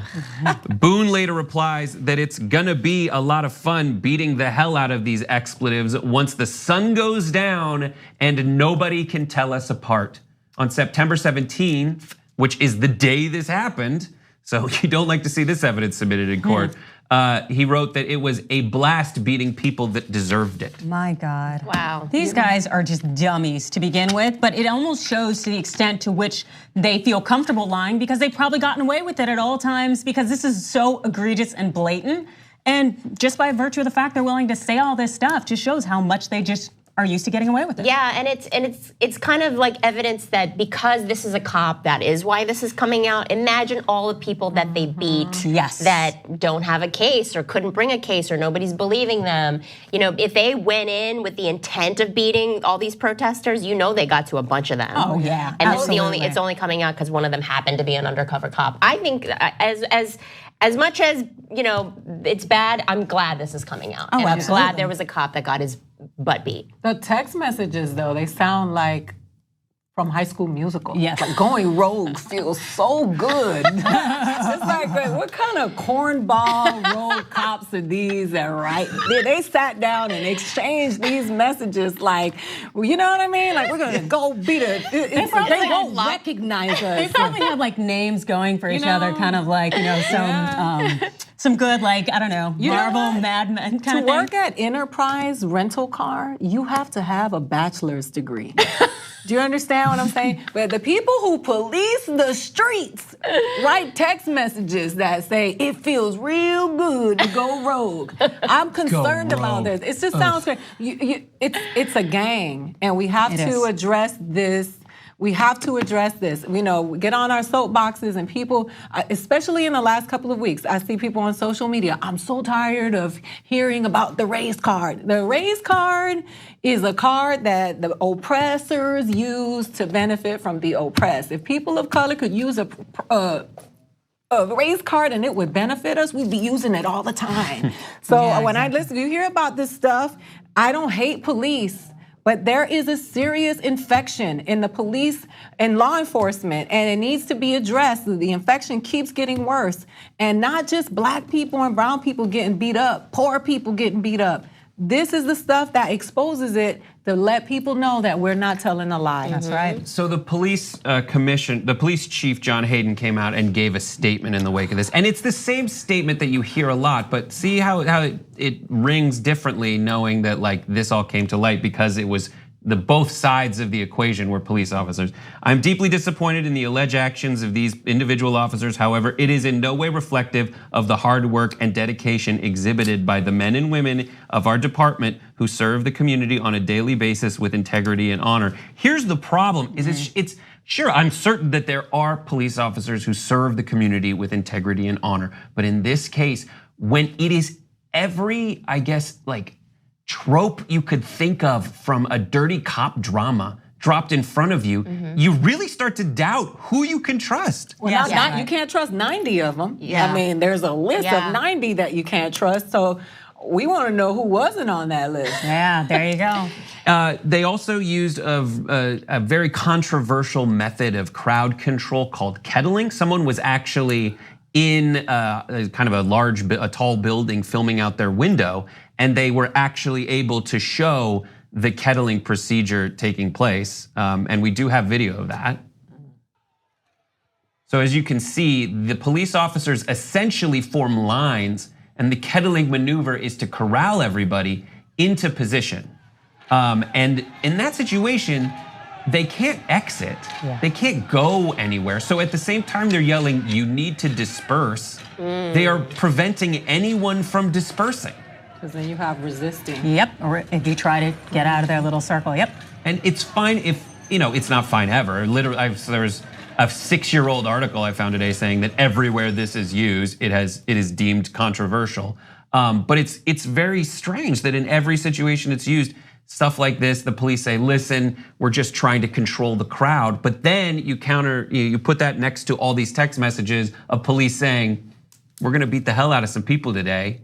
And maybe this is how they do it. They get it so they can't escape. And if anyone tries to, they just start beating on them. Yep. Yeah. And something I think that's really important that we should kind of bear in mind is the fact that these are federal charges brought by the US Attorney's Office. So this isn't at the state Missouri level. This is at that higher government level. And it's one of those things where you are supposed to have the US Attorney's Office performing an oversight role because it's kind of too corrupt at that local level. And so it's good that we have the US Attorney's Office there to kind of police this local law enforcement, but at the same time, we need to remember that there's probably no coincidence in the fact that this has been brought after Jeff Sessions is gone. Because to actually have to do the regulation that you need to bring these charges and go after the cops is something that it's what the US Attorney's Office is supposed to do, but it's not done as often as we would like it to be done. It can be very difficult and controversial at times. That's your Frodo right there. There you go. That's why I mentioned the Lord of the Rings earlier. Here's one little bit that was just a tiny little detail that was hilarious to me. The undercover officer is identified only by the initials LH. But then they said they went and searched for the age, gender, and initials, and they match only one officer, Luther Hall. Hall was working undercover, aiding both other officers in identifying criminal activity. So that brings two things to mind. One, you're trying to protect the guy and you can't protect the guy. So good job there. And second, what is he doing there? I mean, he was there because he was trying to dig up dirt on the protesters, I'm assuming, right? Yep. Like, he definitely wasn't there to protect the protesters. No. He was definitely there to like incite stuff or like cause problems or like, kind of rile them up so that they would be more easily arrested or whatever. And that's why I say just desserts. Yeah. And also it's actually pretty common to have an officer undercover in large protests or large events, just in case you hear something about, maybe other motives or bombs or something like that, so that they can develop the alliances and get the information they need. Well, hopefully this all gets out and the police that are in uniform are aware that, who knows which protester that you're trying to rough up might be undercover. Yes. All right, we're gonna move on to our next story, which also involves a case of, actually it's much worse actually. Let me start over. The Dallas police officer who killed Botham Shem-John when she thought she was entering her apartment, but actually was entering his apartment, has been indicted herself. Originally, they thought it was going to be a charge of manslaughter, but as the Dallas Star-Telegram reports, a former Dallas police officer who walked into an unarmed man's apartment on September 6th and shot him while wearing her police uniform has been indicted on a charge of murder. Amber Geiger, who it happened more than 2 months ago. Originally, they thought it was going to be manslaughter, but here is what the district attorney, Faith Johnson, said about why they went with murder. She said, Friday of the decision to elevate the charge to murder, we presented the evidence and explained the law. She said her office had a very spirited conversation with the Texas Rangers, the lead investigators in the case. They chose to file this case as manslaughter. We did our own investigation, she said. We thought it was murder all along, and they went with murder. So this is, you don't want to, given the circumstances, is this the next step that should be taken? She was off duty, right? That's correct, yes. She was still in uniform though. Yep. Well, and also kind of, I guess, to answer your question, the thought of whether this is the appropriate step, definitely murder's great. I think it's the right way to go, in part because that's where you look at intent. Did this person try to cause serious bodily injury or death? And her going there with her gun, shooting him twice, trying to get through the door, that really speaks to those elements as opposed to manslaughter, which just speaks more to recklessness. And it clearly wasn't that she was reckless and going to that man's apartment with a gun and shooting him. Here's the thing that makes me insane is that she just saw what she just saw a black man in what she thought was her apartment, and she immediately just went. And if you have less than perfect vision, they don't let you fly planes. So if you have less than perfect racist vision, you should not be allowed to own a gun, let alone be a cop. If your immediate reaction to seeing a black person anywhere is just to like shoot and ask questions later, why are you a cop? Why do you own a gun? It's insane, and it makes me crazy that you can't fly planes if you like wear glasses, but if you're like slightly racist in any way whatsoever, sure, here's a badge. See, I don't even believe her story. I don't believe her story one bit. And it changed, right? It changed over the course of the following days after this all went down. And she like parked her car on her level and then comes down. Like, it's like, please, you got caught in some kind of lie. I don't know what your motives are, but nah, man, I don't believe her. I've heard some things, and it's interesting though that women, they're like, she's going down. You know what I was thinking that, and it's so true. I will, it's unfortunate because we talked about this, and at great length. My mentor is the attorney of the family, and that young man was on a path to being very, very successful, and his life was cut short. The story changed over and over again. The door was locked. The door wasn't locked. There was all kinds of things that seemed pretty fishy, but every step towards justice for people who are used to this. We are accustomed to, we've been trained on how to behave with law enforcement. We've been told, I have to tell my son, look down, don't look confrontational. You hear it over and over again ad nauseum. And we're gonna have to keep doing it until one of these things become the norm. Because this is just one out of how many? Like in the last couple of weeks, 2 men have been murdered, and 2 of them were trying to keep other people from getting killed. They were trying to prevent shootings. And it's just become so normal.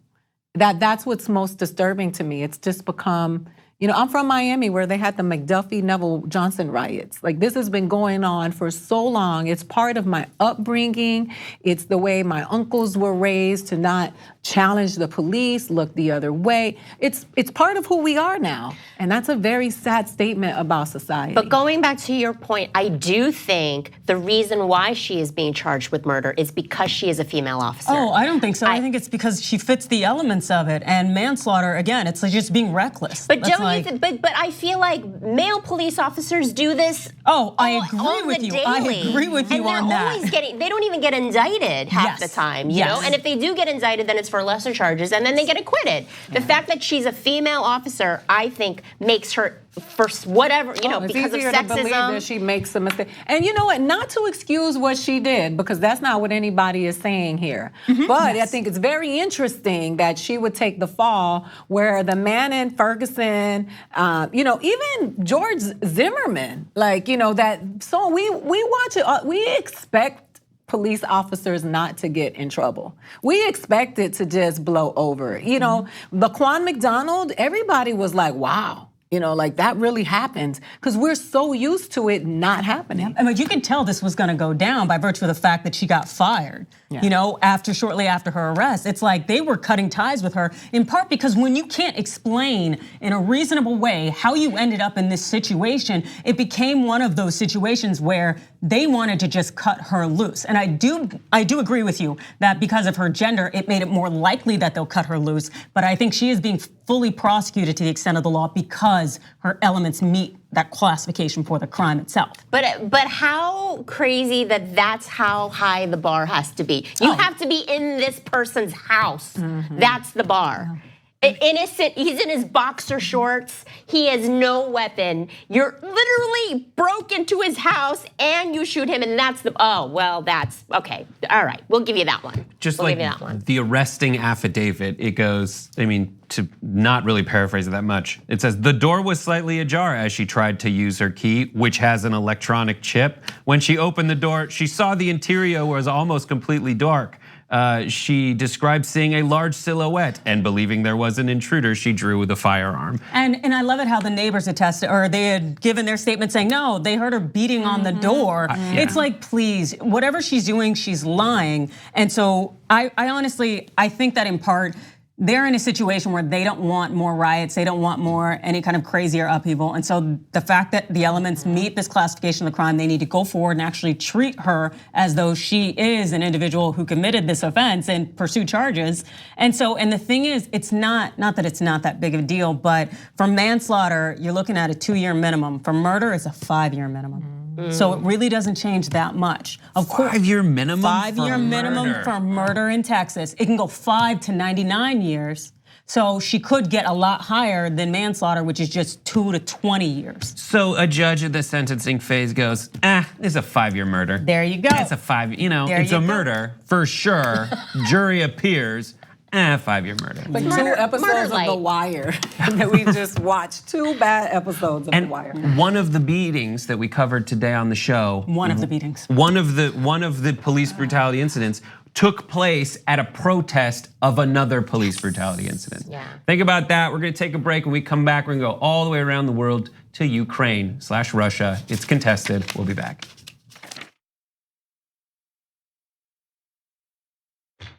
Hey everybody, welcome to TYT Classics episode 3. I've been on 2 of these. Why are you doing like a douchey CNN voice?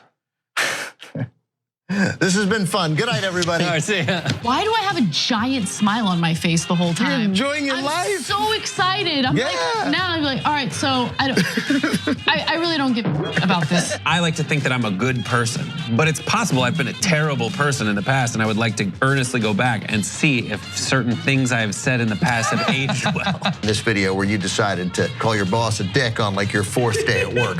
But see, this is exactly what TYT Classics is about. Can I just remind you that he started this video saying he's worried that what he used to say would get him in trouble. The great thing about this is I have no memory of it. Of course. None. I barely remember how I got here.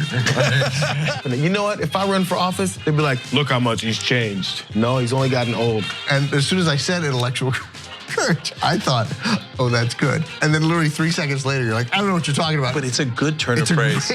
I didn't know what stress was back then. I really didn't. In fact, sometimes I would think to myself, am I really getting paid for this? So then telling people, this is the punchline. Old lady's got some. I can hear the stereotypes coming already. Should I have said it? No. No. You've come a long way. Okay, here we go. When did you leave? When did you leave? Because those were good years.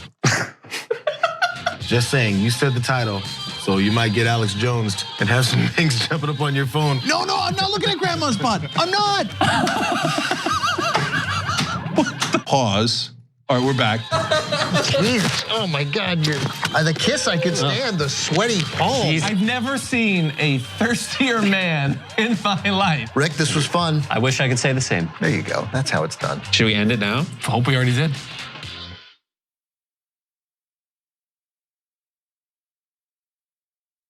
Despite the fact that we get a lot of mean, hateful, hurtful tweets about Old School, we're gonna put all the nice ones together and read them to you. Came in late to watch TYT Old School, and I hear Cenk Uygur talking about napkins.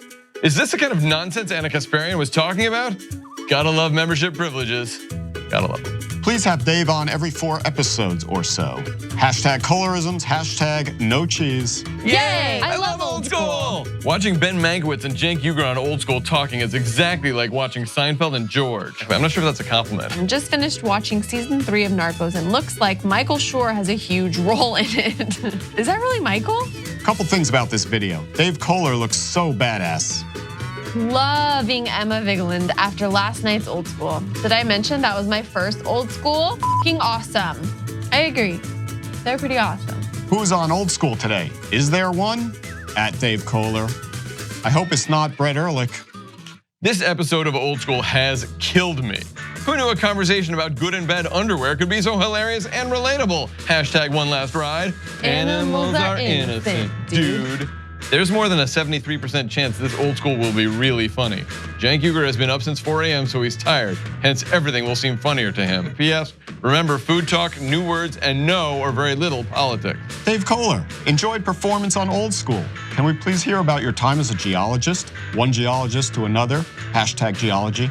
Can someone please inform Ben that his hair is too organized for Old School? It needs to be slightly shuffled about or something to look slightly unkempt. It's making me uncomfortable. That's what Old School's all about, being unkempt. Great show, guys. I wish Old School went on a lot longer. It's already like 2.5 hours. How much longer can we go? Old School is a lot of fun, and I appreciate that all these people enjoy it because I know Cenk loves to do it, and he does it because he knows the fans love it too.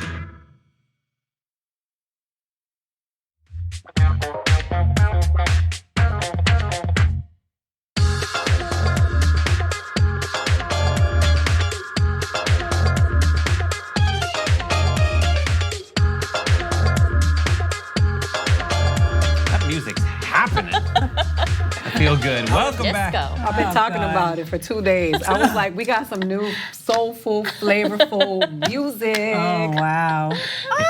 It's great. It's a good music for a Friday. Other good things for a Friday, your TYT Lives. These are the people from Twitter who tweet it with the hashtag TYT Live. Tesla, and then some weird binary code says, seems like we should make all black men honorary undercover detectives so that they are believed. That is really good. Amen.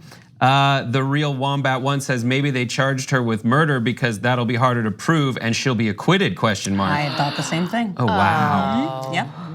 How many people did they, that was The Real Wombat One. Deep Blue in Georgia, good job, Georgia, says how many people did they beat that didn't deserve it? And super chat, Amanda Agwan said, I love Ida. You remind me of the auntie that's only strict because she genuinely knows you can do better and genuinely wants to see you do better. That's who I, So good. that's who I am. Yep. We love the super chats. We love you. Remember, you go to TYT, shop TYT, order by December 5th. You get it by December 25th. Okay, we're gonna get into it. We don't have a ton of time, so we're moving on. We're going to the Ukraine-Russia incident. There's some weird stuff happening between Ukraine and Russia. That has been the case since essentially for a decade, but since 2014 when Russia annexed Ukraine. But here are the developments of today, essentially. Ukraine has banned people who are 16 to 60 years old. So here's the tweet from the president of Ukraine. Ukraine has introduced restrictions on the entry of Russian citizens from the age of 16 to 60 so that Russia does not form in Ukraine units of private armies, which in reality are, next graphic, which are in reality, Something. which in reality are representatives of the armed forces of the Russian Federation to prevent Russians from implementing in Ukraine the operations that they planned in 2014. So this is what's happening.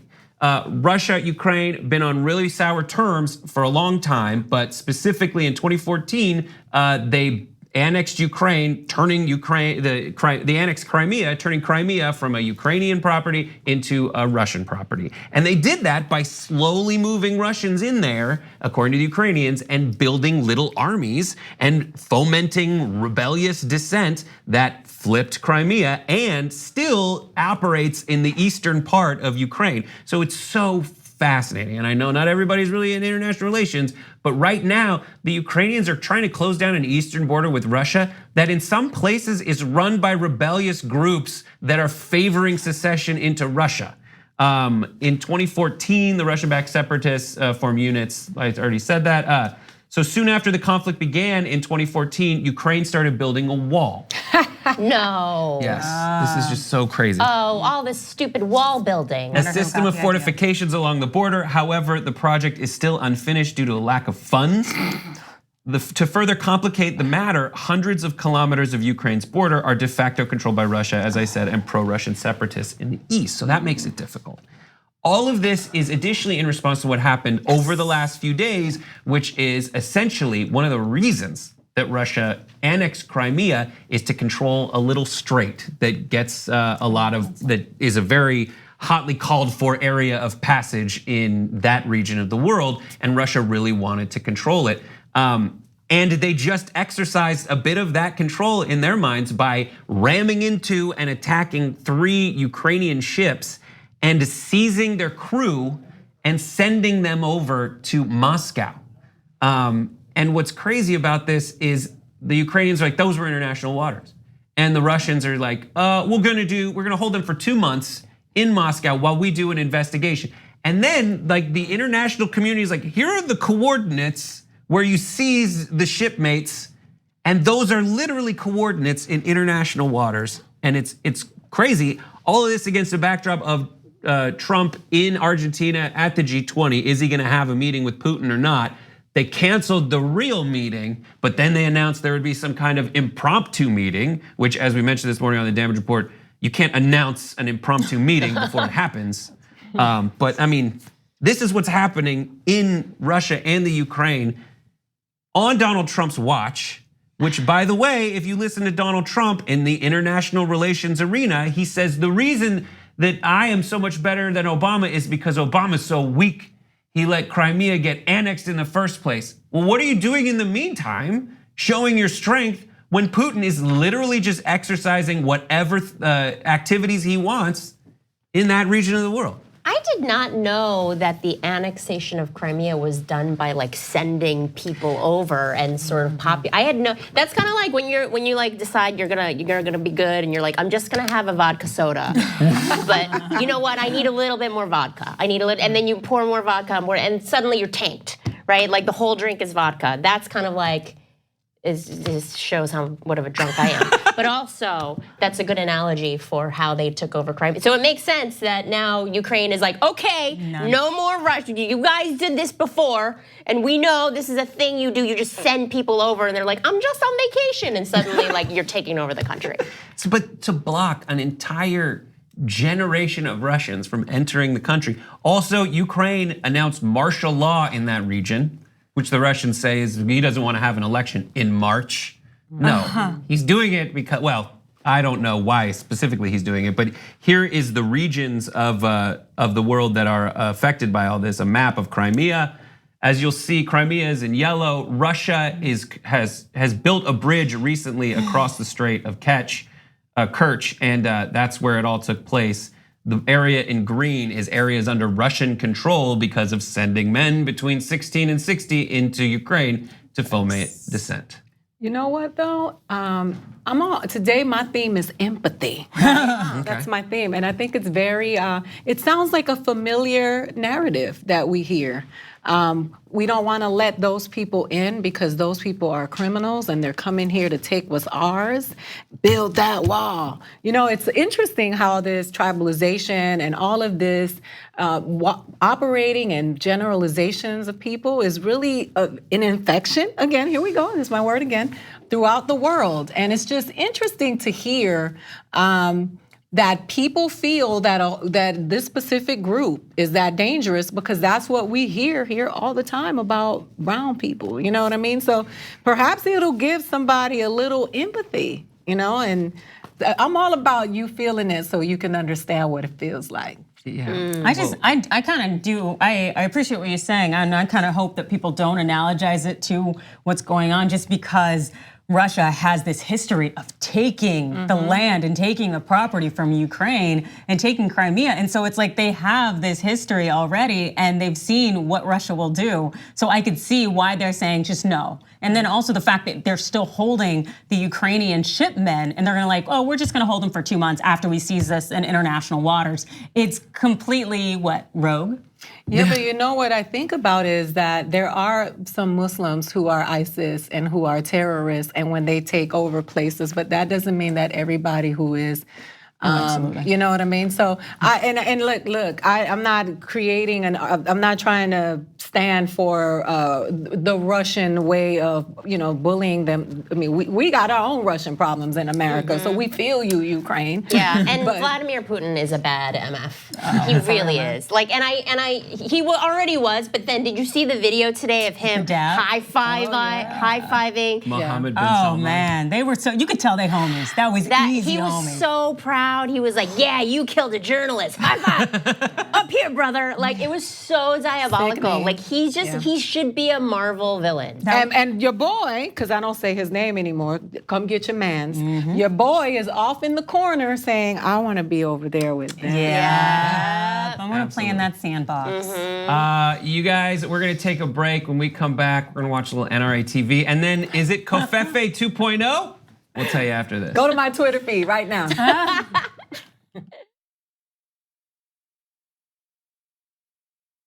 You're about to watch some behind the scenes footage of the Young Turks. Ooh. If you want to get all of them, you become a member, go to tyt.com/join, and you'll get all the behind the scenes of me, Anna, John, JR, a little bit reality show like, tyt.com/join, and enjoy this. You know what you're seeing behind me? Jersey, hold.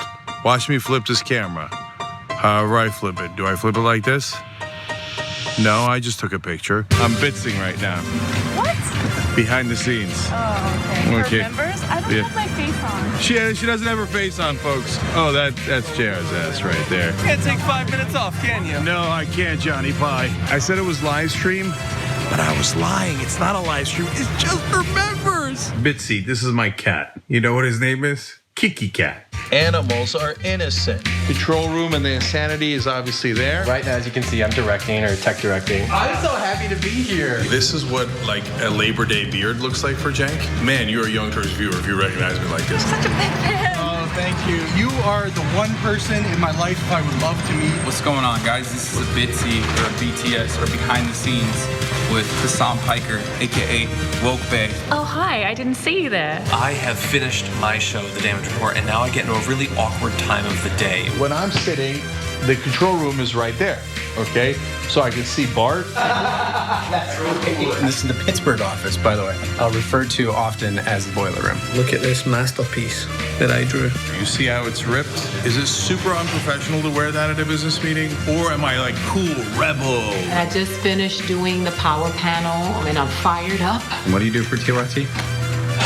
Not a whole lot. If you're frantically tweeting at us that something's broken, thank you, because I'm fixing it. And thank you for being a TYT member. Super last thing, because there's always got to be a super last thing. Oh, that was disastrous. This has been behind the scenes, behind the scenes.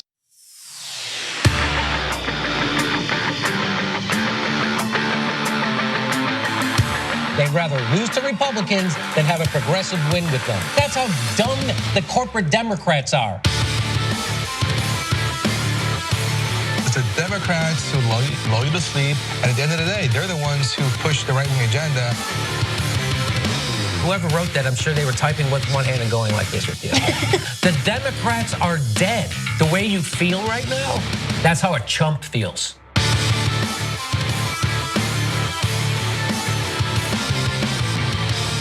Do not freak out.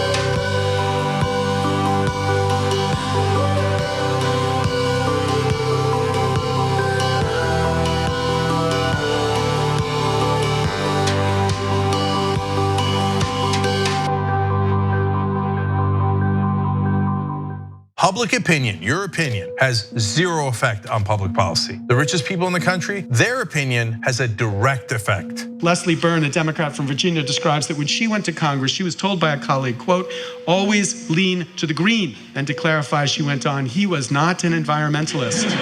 Our government actively serves the richest and the most powerful and turns its back on everyone else. Finally, end the corruption and get money out of politics and give us back our democracy.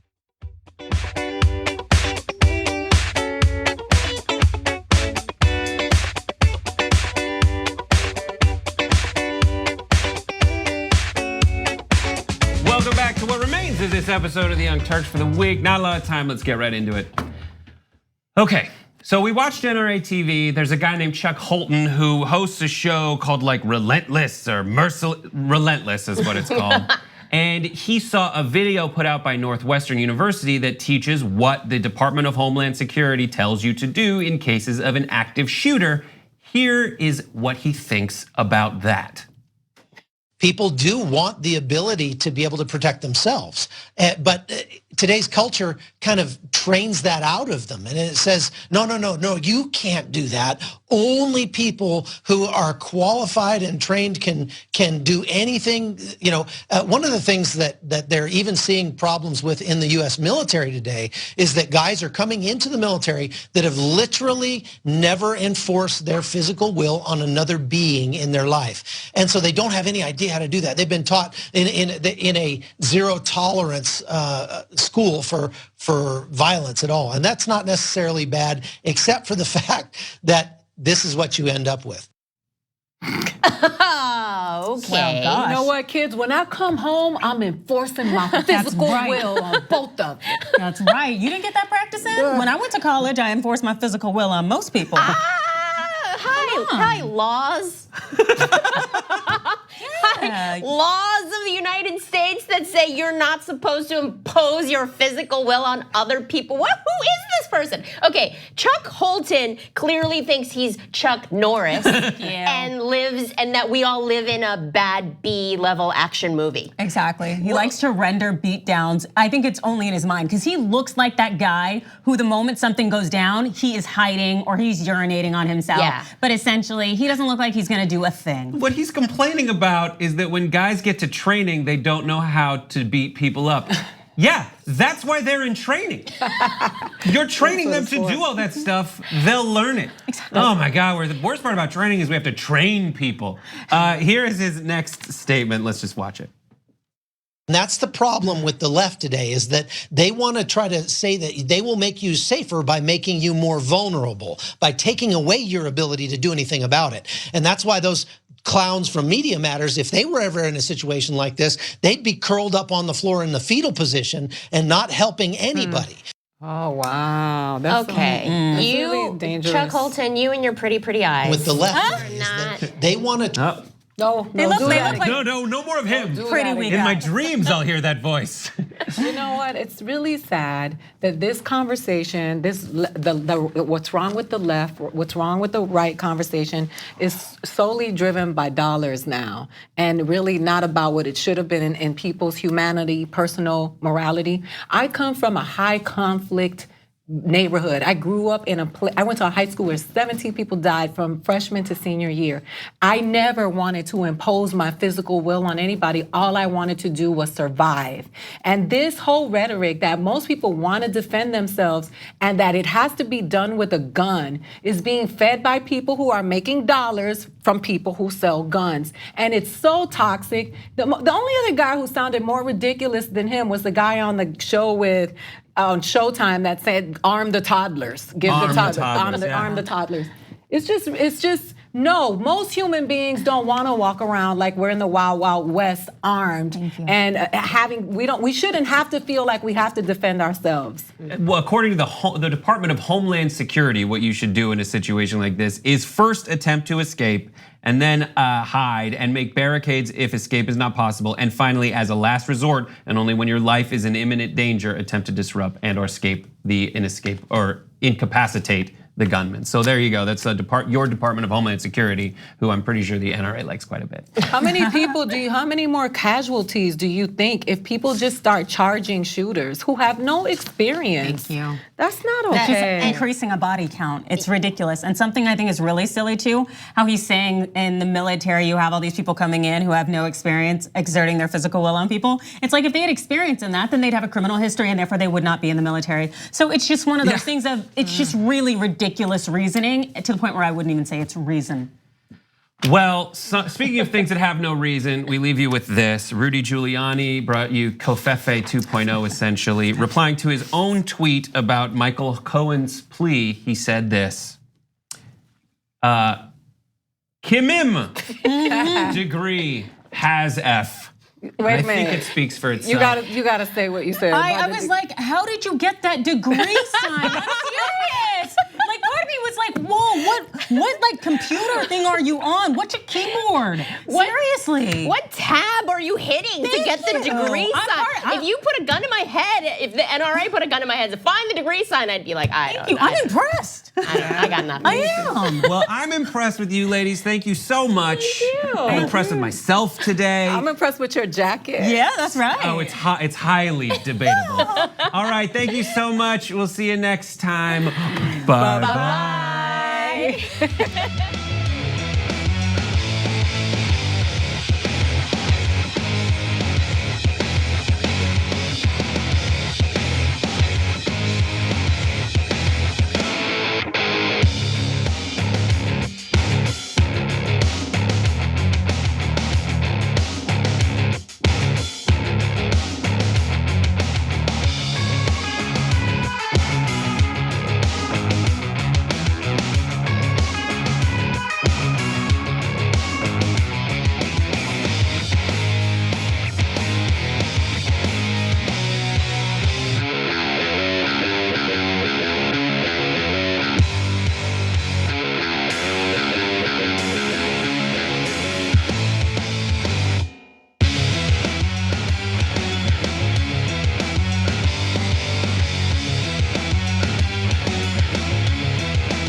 edition of Rebel Headquarters. We don't normally do it on Friday, but we're going to do it for you here.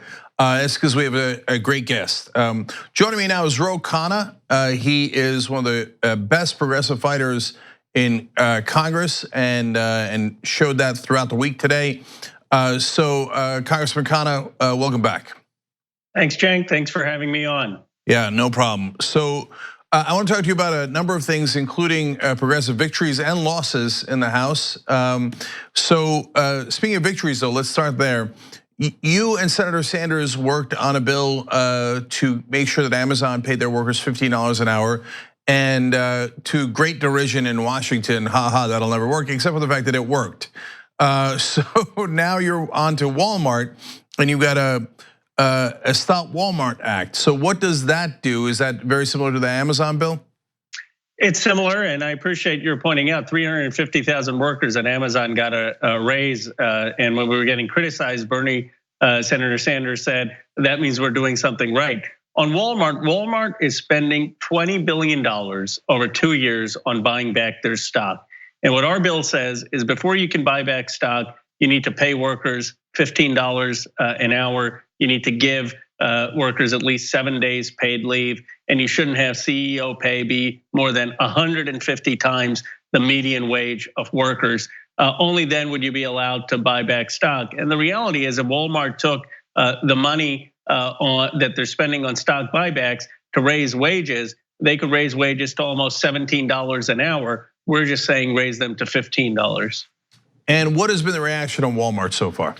So far, it has been silence. But I was on a panel up at MIT, and the vice president of Walmart was there for human resources. And here she is bragging that artificial intelligence has made her workers far more productive, and they can do a lot more things. Well, economics 101 is that as productivity rises, workers' wages should rise, but that hasn't happened in Walmart's case. So we're gonna continue to put pressure that workers should be paid what they deserve, and they shouldn't be taken from them and given to stockholders and to shareholders. It's gonna be a longer campaign than Amazon, but I'm confident eventually Walmart will have to relent. So this should be a layup in Congress if people care about getting reelected and care about serving their constituents. And I'll tell you why. So this already worked. This same exact model you guys proved worked with Amazon. Number two, it's arguing for higher wages for Americans. And number three, all you're saying is, hey, if you do the share buybacks, the CEOs and the top executives are gonna get really, really rich. Can you make sure that the employees get it as well before you also get rich for the executives? So my question to you is, how is there not 435 co-sponsors on this in the House? Well, we don't even have the majority of the Democratic caucus on this. And you're absolutely right, Cenk. Before 1982, companies weren't even allowed to buy back their own stock. It was considered stock manipulation. So we're saying before you engage in this practice, at least make sure workers are paid fairly. The reason, though, that the excuses we get is people say, oh, you shouldn't be going after individual companies, and you shouldn't be shaming corporations. You shouldn't be naming bills after companies. And really, people don't want to go after powerful companies or powerful executives. They rather just engage in policy. But what Senator Sanders gets, and what I believe, is we have to actually fight. That we have to fight these corporations and publicly call them out if we want to see a real change. So, Representative Khanna, what can our audience do, and what can people at home do to help put pressure on, for God's sake, at least the Democrats? This is literally a proven model. You just did it a couple of months ago. Raised wages of 350,000 people. Democrats should be shouting that from the rooftops in great pride. Trump couldn't do it, you guys did it. So how can we put pressure on Democrats to do this obvious bill? Well, let me just say that, House ethics rules prohibit me from encouraging any lobbying, but what I can say is people should look at the bill and they should speak about the principles of the bill and help raise awareness for what we're trying to do, which is help workers get the wage they deserve and not have that money go to stockholders who are already doing incredibly well. This is common sense. These are the types of things that will help us win back working class Americans, middle class Americans again. You know, it really is awareness though, because I actually did not know until you just said it that stock buybacks were illegal before 1982. I didn't know that. You know, there was Reagan appoints this person from Wall Street who takes over the SEC, and he changes the rules on stock buybacks. Before that, it was considered a form of stock manipulation, and very few companies did it. Now you've got the vast majority of profits going into this. And it's important to realize this is rent-seeking behavior. This isn't adding any value. It would be one thing if Walmart workers weren't productive. They're increasing their productivity and they're not getting the wages increases that they deserve. It's actually a failure of the market. And anyone who studies basic economics 101, even in a free market system, will tell you there's something wrong here. And what Senator Sanders and I are saying is, let's give workers what they deserve. So speaking of not wanting to call out companies, I suspect that some part of that might not be based on principle, but maybe based on campaign donations. Color me skeptical. So Representative Khanna, you did something that is not often seen in Capitol Hill earlier this week when you called out people taking money from defense contractors and how they voted on issues related to Saudi Arabia. Can you give us a little bit more detail on that? Well, there was a journalist who did a report that I found shocking. He looked at people who voted against my Yemen resolution, and my resolution would have just said we should stop aiding Saudi Arabia in their brutal bombing of the Yemenis civilians and ports and prevent a famine that could affect almost 14 million people. You would think this is a no-brainer. Why should we be supporting Saudi Arabia after Khashoggi? Yes, Trump is for Saudi Arabia, but you would think the vast majority of members of Congress wouldn't be for it. Well, it turns out the people who opposed my Yemen resolution also happened to take the largest contributions from the defense industry. And it's important to realize what's going on. The defense industry has vested interest in maintaining increased defense budgets. They're contributing to members of Congress, and then members of Congress are willfully turning a blind eye. I mean, they almost don't want to know what's going on because it will affect their worldview. So look, to me, the fact that those donations are influencing the politicians is obvious to our audience. It's obvious to the progressive base. It's obvious. But in Washington, it's verboten to say. It's considered maybe the highest crime to point out that maybe the campaign donations are affecting the votes. So I'm curious, did you get any blowback from colleagues like, whoa, Ro, what are you doing? What are you letting people know for? You know, they know I'm inclined to speak my mind, and folks don't often appreciate it. They say you got to be a team player. We're all on the same team. We're all in the same caucus. I said I'm happy to be a team player when it's advancing progressive goals, but we need to be honest with people about what's going on. And it's not quid pro quo. It's not that the defense contractors come in and say, we're going to give you contributions and you need to vote against Khanna's resolution. It's more subtle than that. It's that over years, there are industries that are contributing to certain members, and then they fund the think tanks that put out quote unquote policy positions on these issues. And it just so happens that members of Congress defer to those policy positions. So it's not like a third world country where you have legalized bribery or corruption. It's far more sophisticated and subtle, which also makes it tougher to call out. Yeah, it's the invisible hand of the market. As Professor Lessig says about the money in politics, a lot of the politicians wind up leaning to the green. They lean to the green. And so, but obviously Ro Khanna does not do that. He's also the first Justice Democrat ever.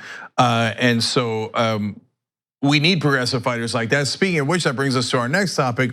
Barbara Lee was up for an important position, caucus chair in Democratic leadership. And she's a progressive fighter, and we're just talking about wars. She was the only vote against the Afghanistan war, and she was right. We were mired in there for decades. We're still mired in there 17 years later.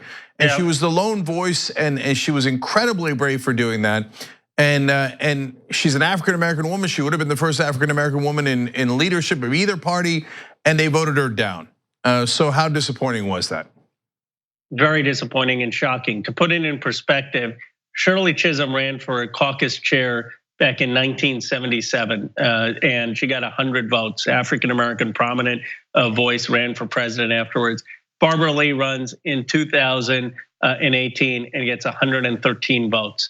It's hard being an African-American woman in American politics. 40 years and we've progressed 13 votes. This should have been a slam dunk election. Barbara Lee was running against Linda Sanchez. Linda Sanchez withdrew, and then they propped in Hakeem Jeffries to run against her. By the way, every other leadership position, Pelosi, Steny Hoyer, and Clyburn were done by acclamation. There wasn't any opponent. The only person who faced an opponent was Barbara Lee. So it is incredibly, incredibly frustrating and disappointing. Yeah, so it's a very clever trick of the establishment. Linda Sanchez is much more conservative, and she would have lost. So they took out Linda Sanchez and said, how can we put a person where they could say, well, I mean, this is a young person that is progressive enough, so why don't we just siphon away more votes from Barbara Lee and put Hakeem Jeffries? And today, or earlier in the week when we talked about it, whether it was me or it was you, then of course the blowback we get is, how could you say that? Hakeem Jeffries is African-American and a wonderful progressive and all that. Well, Barbara Lee's African-American. She would have been the first African-American woman in leadership. So it's. And she was there first. She ran for this position 2 years ago and lost a very close race to Linda Sanchez. She was positioned to win. Look, Hakeem could have run for many other positions, but the fact that they didn't let Barbara Lee run with consensus and acclamation, I think it shows the structural obstacles, frankly, to being an African-American woman still in American politics. It shows the structural obstacles to being an outspoken progressive and the obstacles to being an outspoken critic of war. Barbara Lee, as I had tweeted out, is more worthy than all of those people who voted her down. It reminds me of Great Gatsby, the final line where he says about Gatsby's a better person than all the rest of them. And that's how I feel about Barbara Lee. She's towers over most of the other folks in Congress in terms of her moral clarity. And for her to be rejected is just insulting. Last thing here. Look, I know that a lot of the progressives backed Nancy Pelosi because what were the other options? Then the other option was a challenge from the right wing in the Democratic Party, and that is not something that any progressive is interested in. But I did not, call for a challenge to Steny Hoyer, and maybe. Both the Young Turks and other progressive organizations we know should have done a more hearty challenge of Pelosi from the left, because she did give concessions to the right. Since they opposed her, she gave them concessions. Now they'll be able to propose bills where a small number of Democrats can join Republicans in passing bills in favor of their donors. And so, and I don't know how you feel about this, but was it a mistake not to challenge any of those people in the top 3 spots from the left? I don't think we could have beaten Pelosi from the left. I do think Mark Pocan and Pramila met with her, and she has committed to putting more progressives on committees. I think the rubber will hit the road when we try to have votes on $15 minimum wage, on Medicare for all, on the issues that progressives care about, on repealing the authorization of force, on making sure that we're not involved in the Yemen civil war. And the Progressive Caucus is going to have to hold leadership accountable. And there are 90 members of the Progressive Caucus. We're going to have a very strong view and strong voice. Nancy has promised, as if you talk to Mark or Pramila, to really listen to these progressive priorities, and it'll be our job to make sure that happens. So, Representative Khanna, actually, quick follow up to that. Yeah, you're in the Progressive Caucus. So, and for progressives, what we care most about is not power or position or privilege. What we care about is policy. So if Pelosi and Hoyer, et cetera, are the leadership, but we get progressive policy, fantastic. Then we're super happy about that. Sure. So the question, of course, then is, will the Progressive Caucus hold on those policy issues. So, and is Pelosi going to let them introduce it? I mean, will there be an actual stand by progressives if Democratic leadership does not introduce progressive bills like Medicare for all, $15 minimum wage, et cetera? Yes, certainly there'll be a stand by people like me, and I think a lot of the new members of Congress have come in, progressives, Rashida Tlaib, Alexandria Ocasio-Cortez, Ilhan Omar, Ayanna Pressley. They're going to demand that, and if a progressive caucus isn't strong enough, they'll be out there doing it without the caucus. So I think they're going to be constructive members of the caucus, and they're going to demand accountability. And I completely agree with you. Yeah, it matters who's on Ways and Means and Energy and Commerce and leadership, but ultimately that's inside baseball. What the people really care about is, are we getting votes on getting money out of politics and banning private financing of elections? Are we getting votes on Medicare for all, on a $15 minimum wage, on net neutrality? Where is the policy direction of this Congress? All right, Representative Ro Khanna from California, thank you so much for joining us on the Young Turks Network. Really appreciate it. Thanks, Cenk. All right, guys, man, it is an absolute pleasure to at least have some real progressives and willing to fight the fight inside of the House of Representatives. Ro Khanna was among the first. We got a whole 2 years to find out if Democratic leadership meant anything they said, and it appears that at least some progressives are ready to fight to make sure that they were. All right, thank you for joining us.